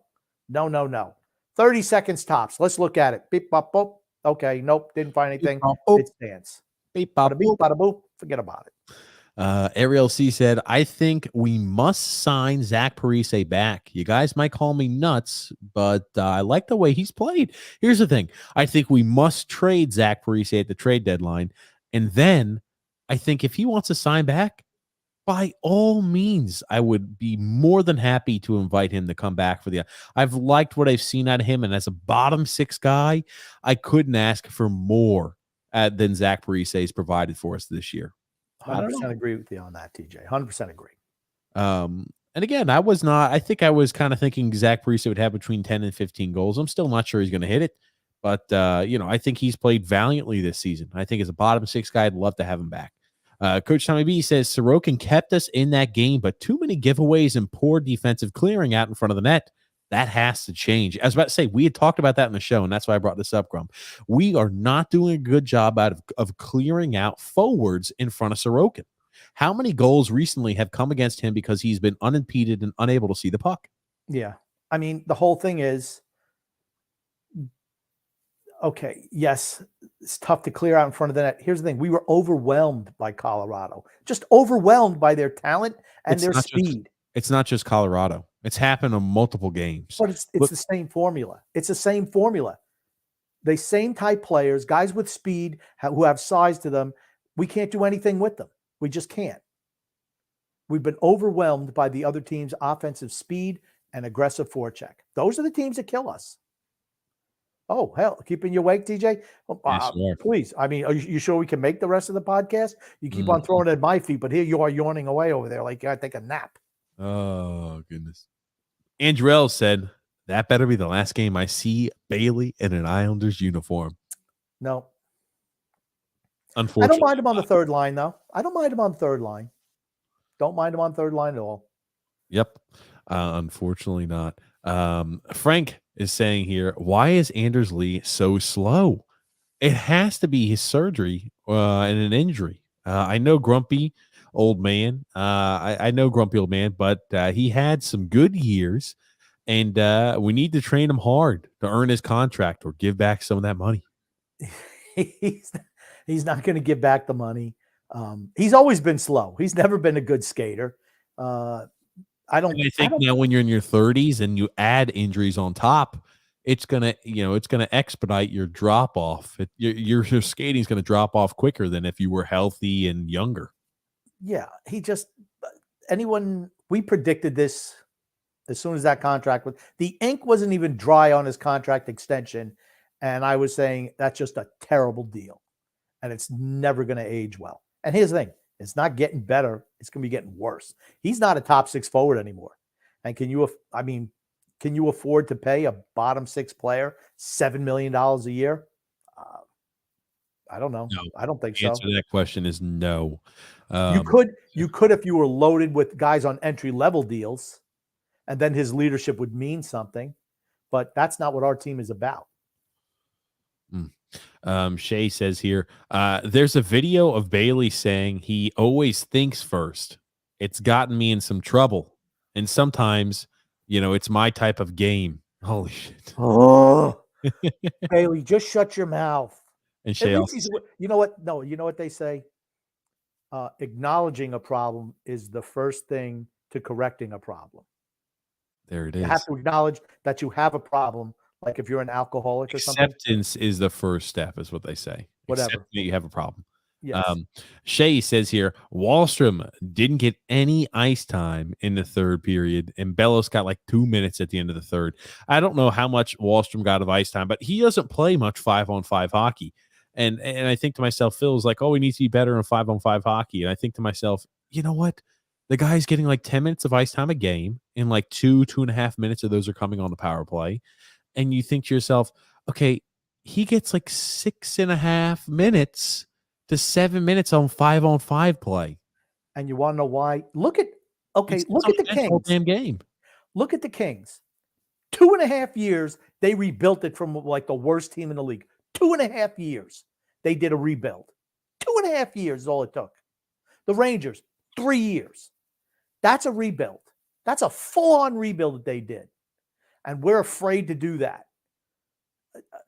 I'm sorry. But you look at the Kings. All their young guys play big minutes. Did they make mistakes? Yeah. But here's what. They're learning how to play the game. So when they're still in the prime of their career, they're going to be fully rounded as players. That's not happening here. The fact that you're shackling the Bellows, the Ahos, the Dobsons until recently, the Wallstroms, you're just hurting your team in the long run, and you're hurting their development as well. What does Josh Bailey or Anders Lee give you that Wallstrom and Bellows don't give you? Nothing. Absolutely nothing. They're not out there scoring 50 goals a year. They're not playing any defense. I'm going to say that about Lee. These guys, they're interchangeable parts. Play the young guys. Let them work through whatever the issues they have. Grill them harder at practice. They're the future of the team. The other guys are the past. Stop riding the past. It's over. The credits have rolled on this team. I mean, it's over. Who do we see at the end? Are we getting now, Grumpy? Where are we? Where we see the credits at the end? No. Are we currently right? Give me a sec, Grumpy. Are we where it's just now listing the main actors and the directors, or are we all the way down at like technical film support and technical lighting? We're down to where it says the songs, because that's the last thing they play before the end, and then you hear and the screen goes, when they used to have, instead of digital, they used to have the film. Screen is white. No, we're finished. Noah W says, any chance we see Lou move into a more advisory role next season? This is what we've been wishing and hoping and praying on, that, right? You don't get rid of Lou, but this is when you start saying, hey, Lou, you got, this is your last year. We're going to bring in, Johnny Two Shoes, and he's going to be a young guy that we want you to learn. And we want him to bring, more of the younger style, the newer NHL style game, but we want him to learn under you. My plan, and it's brilliant, of course, is take some player personnel director from one of the good teams, the up-and-coming teams, the Carolinas, the Tampas, the Floridas, the Colorado, whatever, and you make them assistant GM. That's what you do. And you train him for 2 years, and then you move Lou up to president. But this guy works side by side with Lou, maybe gives him a little bit, hey, Lou, we need to do this a little bit differently, but he has to have some input, right? That's what you should do. You should be training right now for your next GM. I don't want to see Fredo taking the ferry across from Bridgeport and taking a spot as a GM when Lou retires. That's what I don't want to see. And I hope we don't. I've got something to show you now. This I'm sure will actually bring you. This will give you some nostalgia, Grump. Alexander said it is must watch the first 27 seconds of this. So Alexander, I haven't pre-vetted it beforehand, but I know Alexander. What, Grumpy? 2008 when Bailey was drafted. Do you know already what it is, Grumpy? I haven't even told you what this is. Hey, it's Josh Bailey. Here it is. Yes, this is a Josh Bailey draft. That's correct, Grump. My name's Josh Bailey from Bowmanville, Ontario. I play center for the Windsor Spitfires. Favorite NHL player is Joe Sakic. I think I'm more of a playmaker with good vision. I think I see the ice well, and I always think pass before I shoot, which has gotten me in trouble over the years. And coaches telling me to shoot more and whatnot, but I don't know. It's just the way I play, I guess. He's a good playmaker. That's just the way I play, I guess. It's not like he hasn't known this his entire career. Shoot the freaking puck more. But, I mean, when you think about it, Josh, I mean, Matt Barzal passes the puck a little more than I'd like him to, but at least he's shown improvement on that through the first 5 years of his career. Josh Bailey's you can't drive the net 1-on-0 with the goalie and pass out. You cannot do it. And that's what he did last night. I know I think pass sometimes. I think pass before I shoot. I know sometimes it's gotten me in trouble. Whenever you think pass, shoot the puck. Oh, my God, Alexander, that's a good one. Oh, good gracious. Oh, I tell you, it is something else. Ariel C said, Lou telling the media he's not thinking about selling him his deadline. He still believes this in this group. That better be him just speaking out of his ass. I don't think it is. I think he knows that they have got to, if they want any chance to win, it's got to be with this group. They need to definitely retool. They're not going to see crazy radical changes this offseason. I really don't expect it. I'll be interested to see how many guys we trade off our team at the deadline. I think we have at least bare minimum four that need to be traded. Will we trade at least four? That's the question. The trade deadline's only 20 days away. The problem is that the guys you're going to be moving are just fringe pieces, right? 37-year-old Parise. I mean, I don't think Andy Green has any value at all. Chara, 44 years old. Clutterbuck, 34, 35, whatever he is. They're just auxiliary pieces. You're going to have to subtract from the core. If you want the team to get better in the long run, you got to replace some of the core guys. Period. If you don't do it, you're not going to get better. Just not going to happen. Sorry. Going to have to move a guy like Bailey or a guy like Lee or, a Palmieri, whatever. Guys who are in their 30s, you're going to have to start moving some of the top six out, the perceived top six, move them out to get better players into the lineup. If you want to become a good team, it's what you're going to have to do. The longer you put it off, the more pain you're just going to give to the fan base. That's all it's going to do. And look at it like this, too. You're going to go through a time period where you're going to have people in your bottom six earning more than people in your top six. Yeah. But here's the thing. You have to go with what you think will be the best option going forward. Oliver Wahlstrom playing 10 minutes a night is not the answer. Just not the case. I mean, playing Anders Lee still in the top six role is not the answer going forward. And then Chris S. saying here, Varlamov, Mayfield, and Clutterbuck would be good for Colorado. I'll tell you one thing. Anywhere that a team needs a goalie, Varlamov is a good fit. Any team could use a guy like Scott Mayfield, and Cal Clutterbuck adds sandpaper. Any team could use a guy like Cal Clutterbuck for a playoff push. Noah W. said, go ahead, Grump. Nothing. I just don't think it's realistic, those three guys going to Colorado. No, absolutely not. And Noah W says here, I hear people saying that we got to bring back Parise. I would like to, but do we really think he would want to come back? I feel like he's chasing a cup. That's fine. Like I said, he's on an expiring deal. We're not going anywhere. You trade him. If he wants to come back, he can sign back next year. Nothing wrong like that. Andriel says, since the Avs need Clutterbuck, Varley, and Mayfield, why wouldn't you do that and give us Toews back? No. They're not dumb like we are. They're not dumb like Lou Lamoriello dumb. They're not moving Toews. No way. David D says, opposing this question, if unrestricted free agents, Philip Forsberg, Thomas Hertl, Johnny Gaudreau, get re-signed with their current clubs or traded to a team and they sign an extension, a player like Tarasenko that would have been less last summer, St. Louis will now want a first rounder, a roster player, and a top prospect. What does Lou Lamoriello do in the offseason? Well, Nashville said that they want to re-sign Forsberg. Who knows? Why I think they're offering to trade him then. I think they change their mind every other week. Thomas Hertl, honestly, would be a good fit for this team. He plays good defense at center position. But again, you're going to have to move out somebody else who's existing in your top six. And I don't think Johnny Gaudreau is never going to sign here. Sorry. Yeah, he's got no interest. Again, it's a system thing.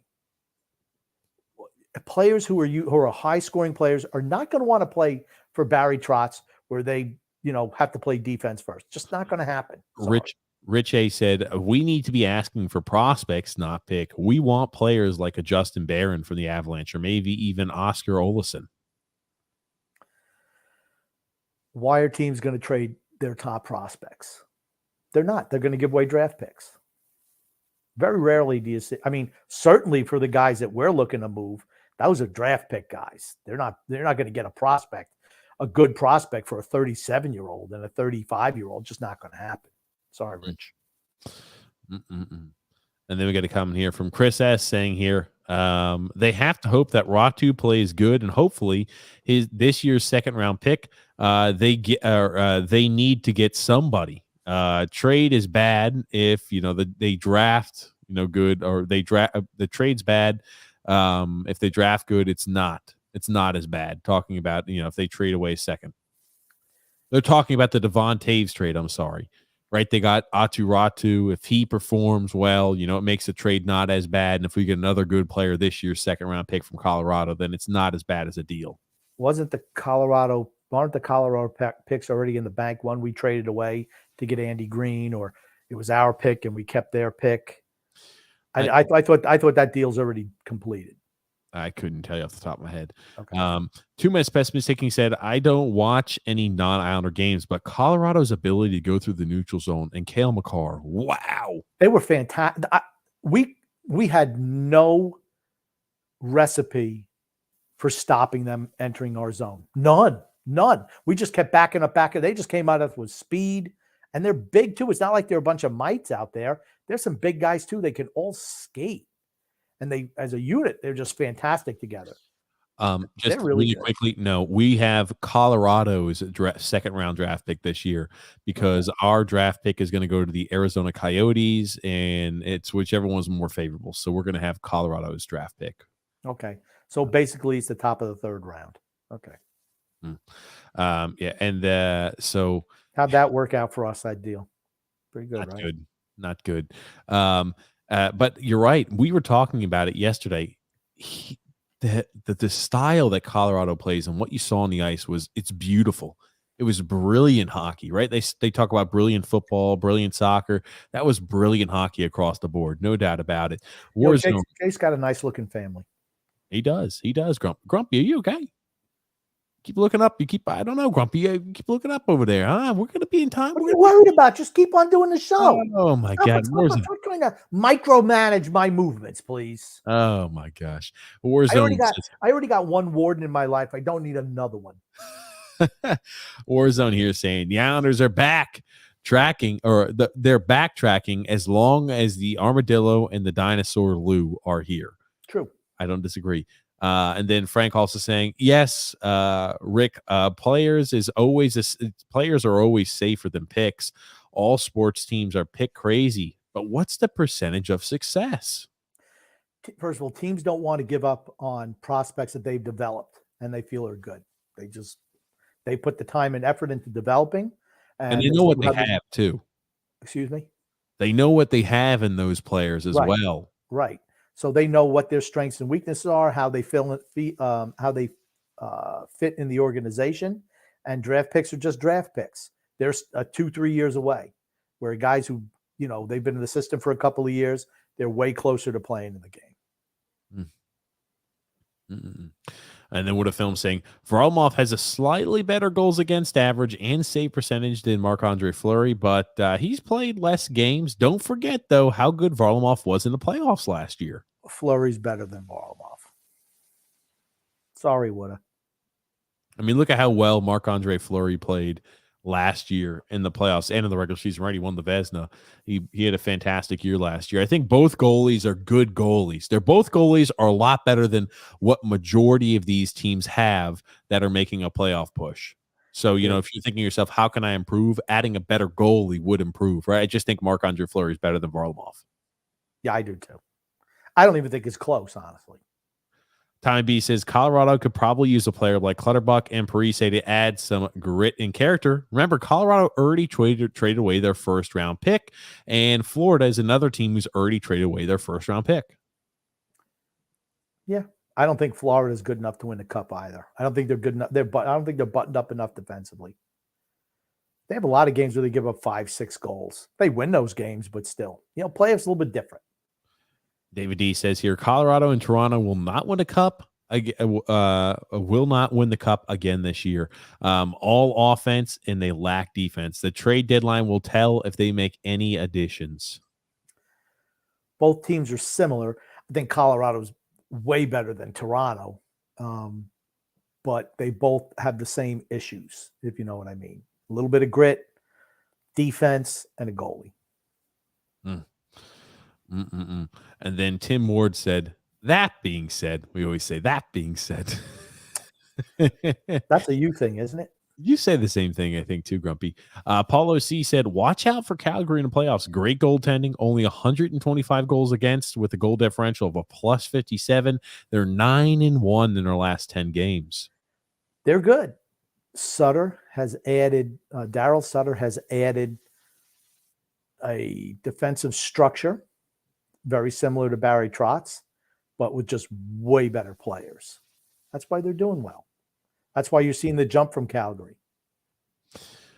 I know Markstrom has been good, but I don't know how good he's going to be in the big moments. That's my concern for Calgary.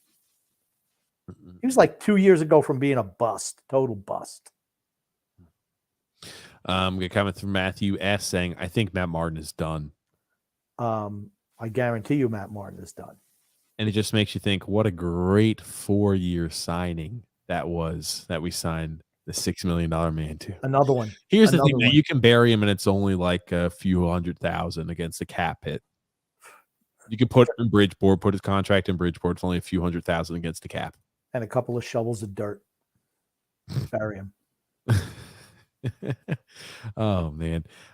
Christopher C. said, TJ, for the future, make sure you also mention that you don't go live on the West Coast games. Just a heads up. Yes, we do not go live on the West Coast games. Yeah, I have to make sure we add that to the front end. Thank you there, Christopher. Matthew also said, last night's loss bothered me, even though, it shouldn't considered our position. I hate when a game is taken out of our hands by Toronto. Talking about the review booth. Yeah, we played well enough to win yesterday. We really did. I mean, it's a shame, but like at this point, I don't even care if we lose games. Hope we actually do. I mean, it's just, if we're not going to make the playoffs, I want us to at least get a top 10 pick. Let me just put it to you that way. I don't want to see us win a bunch of games at the tail end and, missing the playoffs by 10 points, but we're, 14th in the standings. I don't want that. Play the younger guys. Go through the growing pains now. Live with the growing pains now. So this way, next year they know what to expect and they can step into the lineup. That's what you should be thinking about if you're head coach right now and GM. Who can play for us in the future? We know we're going to have to make changes to the roster. Who on our team, Bridgeport, whatever, can be solid contributors going forward? And who can't? Because if you can't, good, that's another hole for us. Got a comment here from Angela N saying Tavares is Captain Mope. He always did look a little mopey. He did look a little mopey. Paulo C says here, yes, sometimes we look like a team from last year and sometimes we look like a bad team. It tells me we're not playing for Trotz like we used to. I think they're tired of playing his system. And that's another thing, right? Last year, at this point, the season will be just about over and going into the playoffs. Now you're playing a full 82. Does that have something to do with it also? Want you to sigh says here, Stevie Y wasn't vocal at all and was a lead by example captain. He's one of the greatest captains of all times. Stevie Y was articulate and you could just tell Stevie. Okay. It seemed like John Tavares was socially awkward. I would say that, right? Look at every interaction. And again, I'm not just pulling one, and I'm going to pull a few isolated incidents, but it was like that over and over again. I could point at a million of these. When he's at his wedding and all the guys are drinking a beer and he's just kind of awkwardly sitting there with a weird smile. And everybody's like, yeah, let's drink a beer, shotgun a beer. Everybody on the team's doing it. He's just like, with a weird look on his face at his wedding. And you look at other incidents where it's like a team unity bonding, and he just looks like the odd man out. So let me ask you a question, TJ. When you got married, did all your buddies say, hey, let's go pound down some shots when your wife was around? Did they do that? If I was a professional sports player and we had, let's just say I was a professional hockey player and we had 7 or 8 teammates there, like, yeah, let's get a picture of us pounding a beer. I'm like, I don't drink beer, but I shotgun a beer because whatever, we're doing it. This is my last time seeing. I'm not playing in New York anymore. I'm going to play for Toronto. And these people I've been a part of my life the last 10 years, whatever, I'll shotgun a beer. I'm not a beer guy, but I'll shotgun a beer. Okay, I'm not a beer guy, but I'll shotgun a beer. Yeah, so did that happen at your wedding? Because it sounded like you skirted the issue. I think your name is Willie Whippy, and your wife tells you to jump, and you go. No. Yeah, that's it. Is that what you're saying? Because I was late to the podcast today, Grumpy. Low below Grumpy. Oh no, not because you're late to Low the podcast. below Not because you're late Grumpy. to the podcast. Not at all. Low below. I just think you're talking awful big. Where Okay. here's the thing: if John Tavares' wife is against Him drinking a beer with the guy. shotgunning beers, No, it wasn't even them shotgunning beers. It was just him you drinking just a said beer. shotgunning beers. It was I misstated. It was him drinking a beer. Oh, so they just yeah, what do you do? Let's have a little beer, You don't know. Holy shit. If somebody could please pull me that freaking image so I could show the grumpy old man who has no social media presence. My God. Here it is, Grumpy. Okay, no, it was them shotgunning beers. And okay, here it is, right? Every single player is doing it. John Tavares just sitting there like an awkward stump on the wall. He just got married. What do you think is what? First of all, no. It's not at the wedding. This is not at the wedding. You said it was at the wedding. Hold on. It's the wedding weekend. It looks like the boys' night out. Okay, Grumpy. Here you go. Grumpy. This is not the wedding. I don't think they're wearing blue T-shirts. John Tavares wasn't wearing a green T-shirt to the wedding, and Anthony Baviglia wasn't dressed like that. Everybody's shotgunning the beer, and he's just like, I don't know. It's odd. I don't know. He seems like an odd guy. Maybe he's the best of the team with shotgunning beers, and he already finished. He came in first. That's what it was. And he didn't even crack the top of the beer. Hey, that's talent. Bam, gone. Oh, man. Oh. Your hatred, your butthurtness over him. I'm not butthurt. I'm just saying he's a social invalid. He looks socially awkward. That's going to take us well past the 11-15 mark if you talk about that. I'm just saying, fair enough. What a film say? Yeah, I agree with you, TJ, on Tavares. He's a strange guy. Thank you. Not a locker room guy either.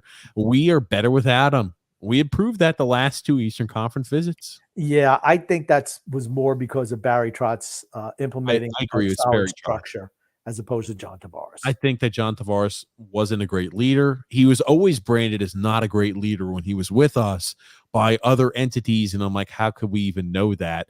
And now I see, okay, Trott's structures helped, but I think he also wasn't. I see what a good leader is. Anders Lee, call him what he is. He's a good leader. I don't know. When I hear the thing about Josh Hosang, I think not so much, but I don't know. Grump. He seems like a good leader from the at least optic wise. Once again, you're talking about the leadership thing. I'm just talking about the player on the ice. The team was better when he was as talented wise. He improved the players who played with him. That's all you could ask. All right, if you want to say he wasn't a great leader, fine, but that had nothing to do with his performance on the ice. He's always been a really good player, and he makes those around him better. What else can you ask from a player? Not much. Nick D says here, Coach Tommy B said that the last time he was on a podcast. Matt Barzal stays, Barry is gone. TJ Grump, how you guys doing tonight? Doing well, Nick D. How about that? How about you?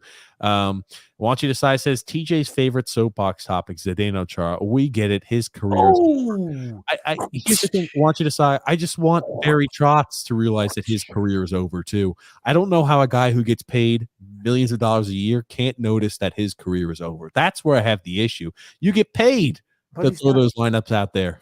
He's not in the lineup now. I just think he's better than Andy Green. That's all. Okay, so what are you saying? He's not in the lineup now. Are you trying to tell me that the reason he was in the lineup every single game was to make sure that he can get to the defensive game milestone? So we went ahead and compromised our season's possible success for a freaking personal accolade of an ex-Islander 2 decades ago? Is that what you're opining? I pray to God it's not that, because that would send me through the roof, Grump.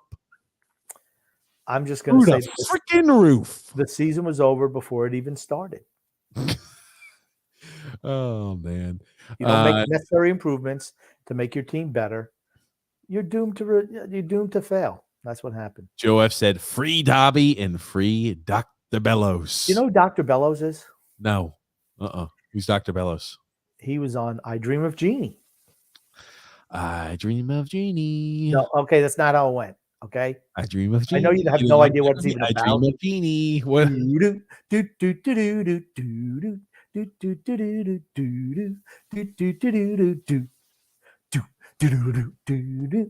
was good, man. Tony Nelson. You had Roger Healy was his buddy, and Dr. Bellows was, I think he was a psychiatrist. I think he was. I forget.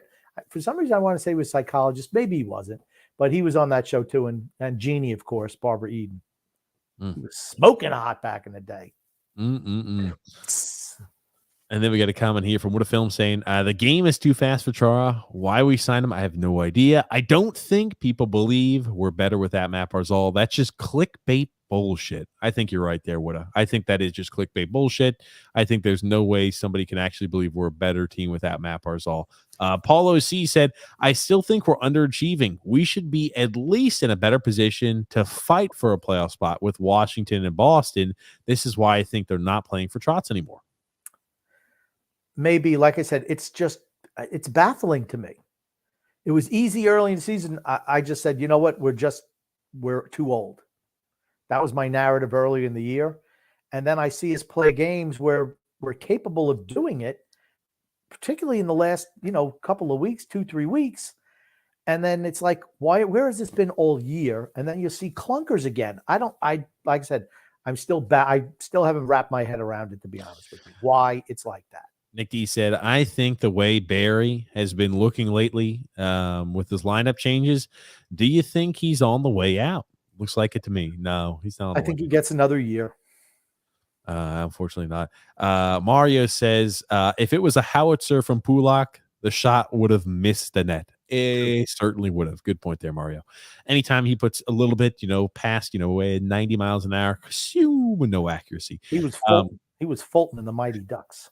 They also do have scores. Now, this is a comment. Now, Lou Lamoriello on the prior quote we had read from The Athletic said that we have scores, they're just inconsistent. Mario said, yeah, we do have scores on our team. They just don't play more than 10 minutes a game, i.e. Kiefer Bellows and Oliver Wahlstrom. True.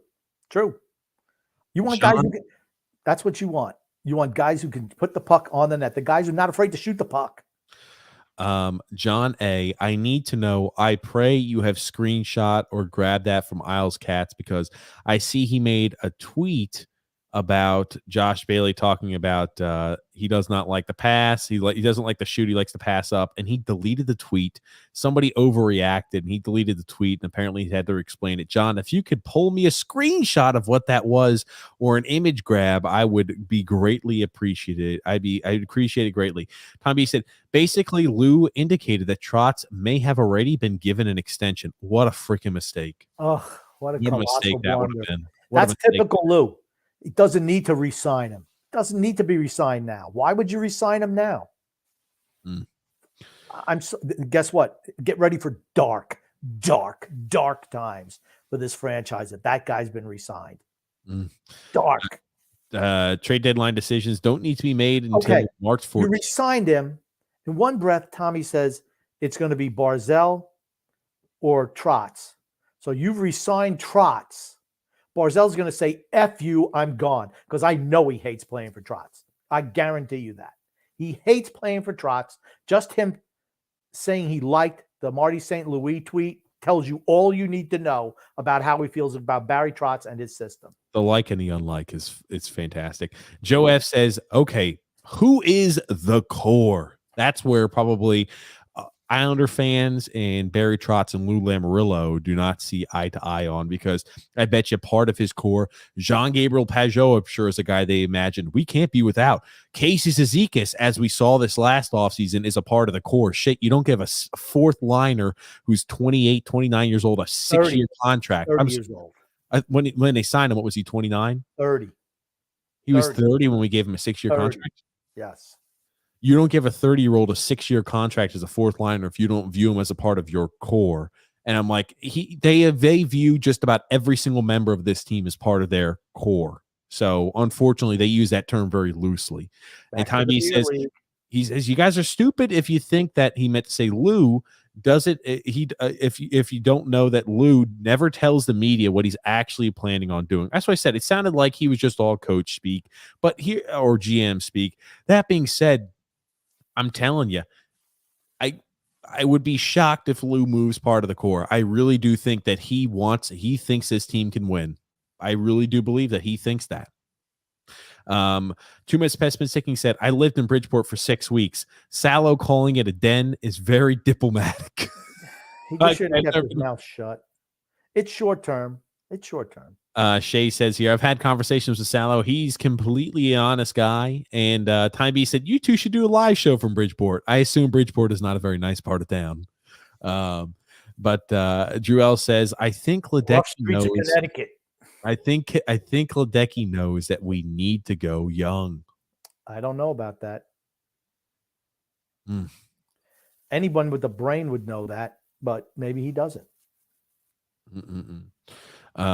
Alexander said, did you guys see that they ranked the Islanders logo as the worst in the NHL? Where did that even come up with that stuff? No, come on. We're not the worst logo. I'm not saying we're the greatest logo in the NHL, but we're not the worst. Like the Coyotes is hideous. Coyotes were third. The Coyotes logo was third on this ranking list. Maybe they just flipped it. Maybe they flipped it upside down. Or maybe they interviewed 100 people in the Arizona area, and they said, what do you think about hockey jerseys? Rank them 1 to 32. Colorado's they're like the worst. If I was a Colorado fan, I wouldn't even buy a jersey. Arizona, you mean?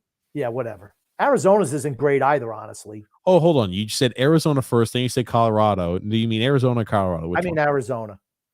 But Colorado's isn't great either either. Sorry. The Rangers, I just like the white with the Ranger down the front, the letters. I like that. That's okay.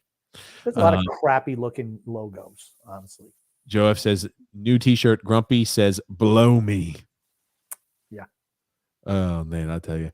And then SP says, to be honest, as much as I love Wallstrom and as much as I want Trotz to put him with Barzal, he hasn't earned the spot. It's not like anyone Trotz puts there has earned it, but, he's been pretty much invisible. Here's the problem I have with that. He's never been given a chance. He won't give a chance to those guys. When you're playing 11, 10, 12 minutes a night, how are you ever going to get better? And you're always in a grinder type situation where it's not your skill set. How do you expect to get better? Put players where their skill set dictates they should play. That's 3/4 of the battle with Trotz. But he won't do it. He just refuses. That's my biggest complaint with him, trying to jam that square peg into the round hole. Tom B says, as of the moment, Lou and Trotz are 100% backed by Malkin. Well, let me tell you something. More empty stands, more shitty seasons. We'll see how long that lasts. Mm-hmm. That's what we're looking forward to. Let's be honest. SP said the Dobson emergence has been the only thing keeping me entertained these days regarding the games. He's played really, really well the last couple of months because he's had to. They had to take the leash off of him. Had to do it. And then Brian P. BP says here, first rounder for Parise. TJ, put that crack pipe down. Here's the thing. Look at Parise's numbers. He's averaging almost a point every other game. He's 37. He's not a top line player. You're not going to get a first round pick for him. I'm telling you, on another team to where they play offense and offense is a priority, Zach Parise plays on the penalty kill. He's shown that in a real bad pinch on a good team, he can play on the power play because he plays on our power play on a consistent basis. On a good team, he probably doesn't. But he plays the penalty kill. He plays bottom 6 minutes. He hustles, and he can put the puck in the net, and he can go ahead and contribute there on the offensive board. I'm telling you, Zach Parise, do not be shocked at all if he gets a first-round pick. Brian P., I am telling you right now, look at every single year's NHL trade deadline. Teams always overpay for players. Always, always, always. What, Grumpy? What, Grump? Huh? I don't think he's getting a first-round pick either. I agree with you, Brian. Oh, TJ, put down the crack pipe. Rob G says, Zach Parise plays with fire in his game better than some of the young 20-year-old kids are playing, too. True. Drew L says here, you can't teach that type of drive. You can't teach it. Drew L says here, I'm just never going to listen to what Barry says anymore. It seems like every time he gives praise to a young guy, a vet comes back in and he slowly phases out the young guy. Talking about what he's done with Bellows, Wallstrom, etc. Anytime he gives him praise, it's like, give him a short leash. Praise. I love when he talks to the press conference. Leasy, Nelly, Barzy, Bellows. Bales, Palms, Zach, Bellows, Aho. It tells you he doesn't like him. Brian P. also saying, if Fredo becomes general manager, we'll send him through the causeway where Sun went. It's funny, because I watched that movie in theaters last weekend. Please not again. Please not again. I remember the Robert Moses Causeway where Sonny got gunned down. We need more Sonnies on this team. Oh, Less good gracious. Fredos. Chris Messy, the problem, grumpy old man, is nobody wants the bad contracts of these older True. players. That's why you don't sign older players to long-term deals. Just dumb. Just dumb. And here's the thing. It's not like they're super talented. They're just guys. Easily replaceable. Got a comment here from Manfred S saying here, Lou has committed to the core monetarily and trade clause binding. I love Anders as a person, but he seems to have lost his spark, and $7 million is a big nut. That's right, Manfred. And we knew that. We knew that. We've known it for years. It was just a dumb contract at the time, just really stupid, just idiotic. It was a reactionary move to not getting Panarin. That's what it was. Period. It was a bad knee-jerk reaction too. Yep. That is for certain. That is for certain. He's the last guy I wanted them to re-sign. The last guy out of that three that were up. He was the absolute last one. Nelson was the second last. I was okay with Eberle. Nelson's turned out okay. Eberle's gone, but Lee was the guy I could care less if we brought back. He doesn't do anything well. He's average. What a film said, TJ, who are the best looking Islanders? Ask Paige if you need to know. I could tell you Paige will say Matt Barzal is the best looking Islander. I don't even have to tell you. Matt Barzal is the best looking Islander. Didn't she say she's not going to watch any more Islander games? Not that she watches any anyway. I told her, I said, Paige, I said, she was talking to Grump and I after the game. She's like, how did Matt Barzal do today? I said, Paige, I said, Matt Barzal didn't play. She's like, what do you mean? And I told her she was hurt. I told Matt Barzal was hurt. She's like, I'm not going to watch any more Islander games until Matt Barzal's healthy again. And I said, okay, Paige, fair enough. Drew L says here, remember AJ Greer, TJ and Grump? He's looking nice. Upcoming bottom six piece, 33 points in 38 games in the A. He's an AHL guy. I was going to say, yeah, he's a career AHLer.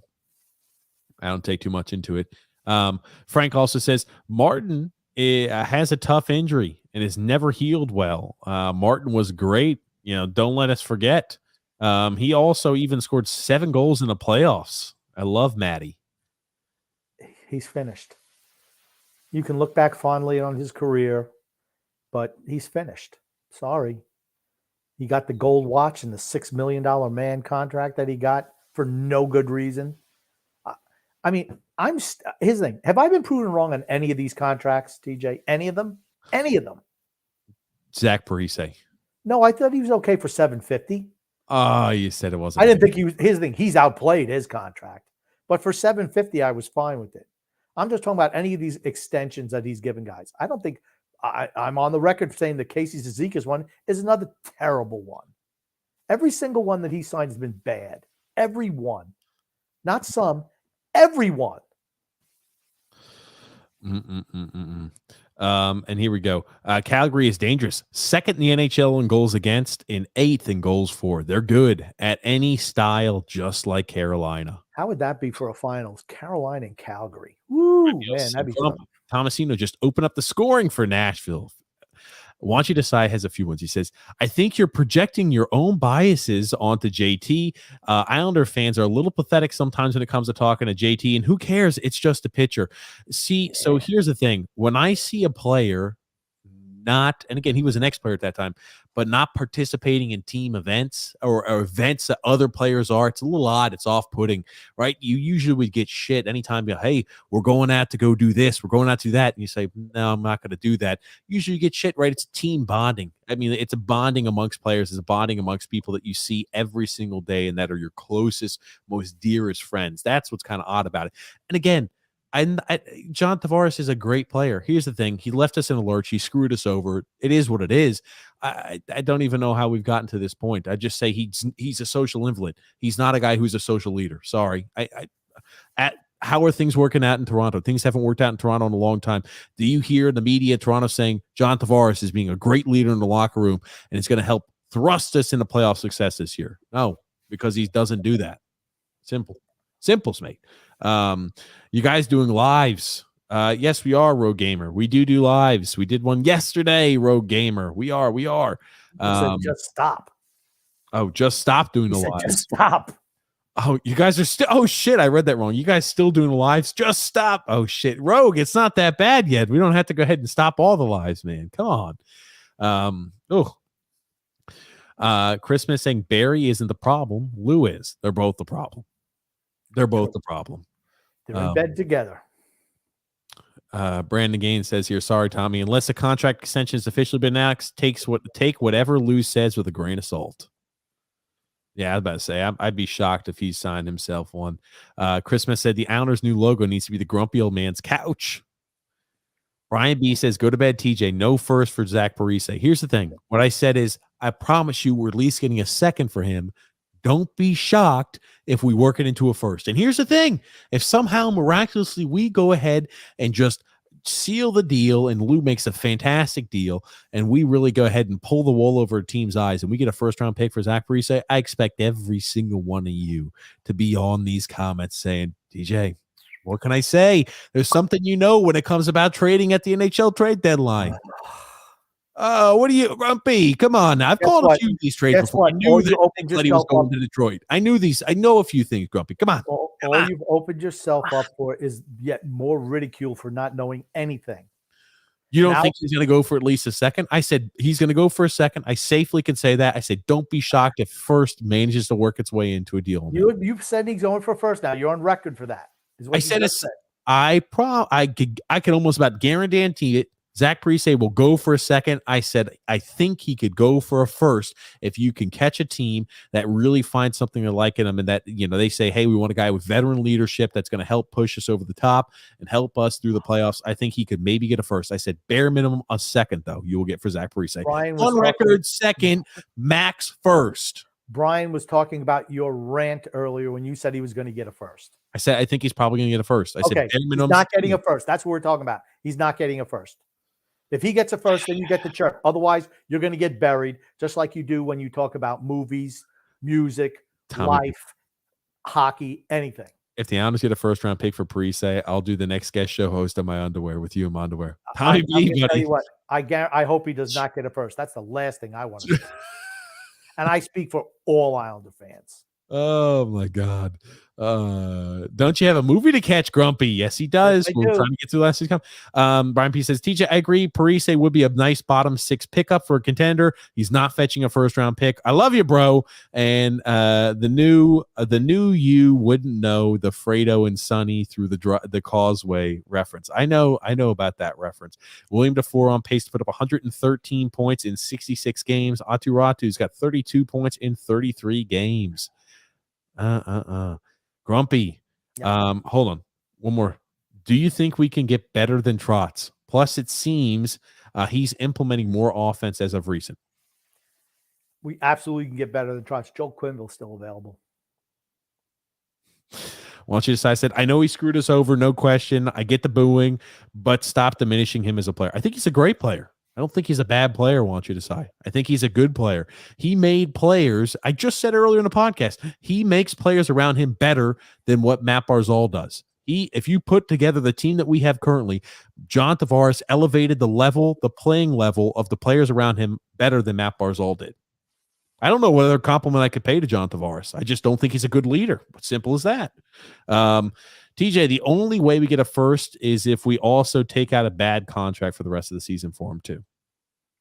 We're not getting a first. See, everyone thinks because you were going on and on about him getting a first. That's what everyone's talking about. Not the second. Now you're trying to do your little backstroke. I'm telling you, he's going to get a second bare minimum. He may even get a first. That's what I'm on record of saying right here, right now, Grumpy. Don't misconstrue it. No, that's what. No, everyone knows. Everyone knows. Go rapid fire. Yeah, you want a rapid fire? I'm going to just say this one thing. Everyone knows this is the type of shit that TJ does. He tries to, after he says the one big statement and then you call him on it, then he tries to do some backstroke bullshit to get away from what he actually said. Everyone knows you said he was going to get a first. That's what everyone knows. I said 15 first. Why don't you go ahead and get ready. It right, Grumpy? Get ready.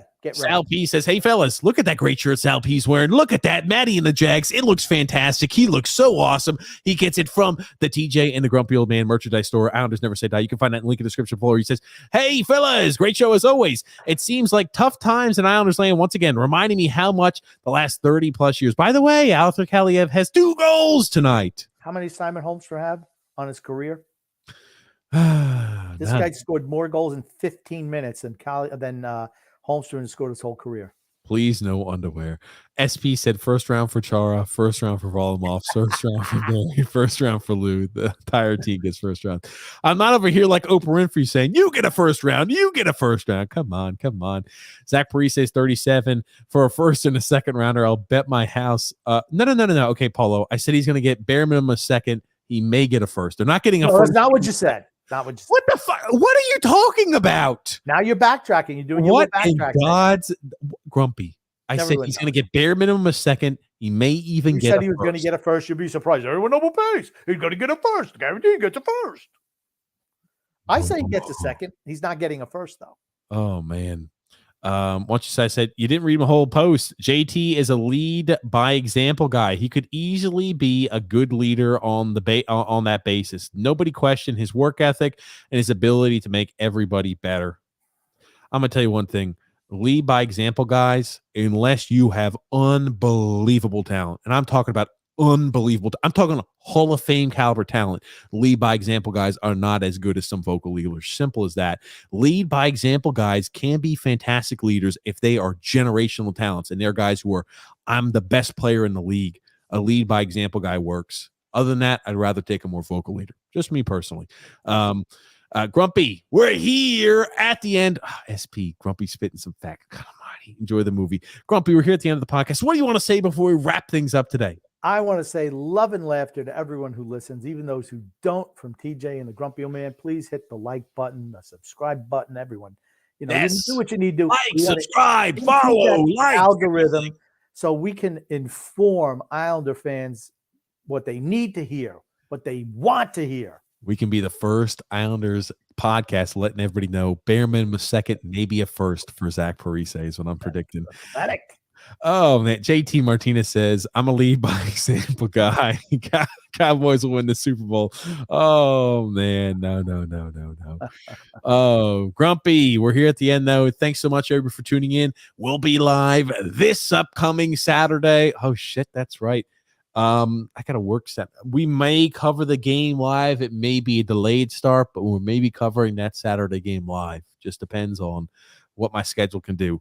We're trying to get to where we can cover this Saturday's game live. If not, I'll make sure I post about it and we'll be at normal time. But maybe we'll be able to cover at least the second, if not the whole first period. I don't know. We're trying to cover this Saturday's game live, ladies and gentlemen. Thank you for tuning in. Thank you, Grumpy Old Man. My pleasure.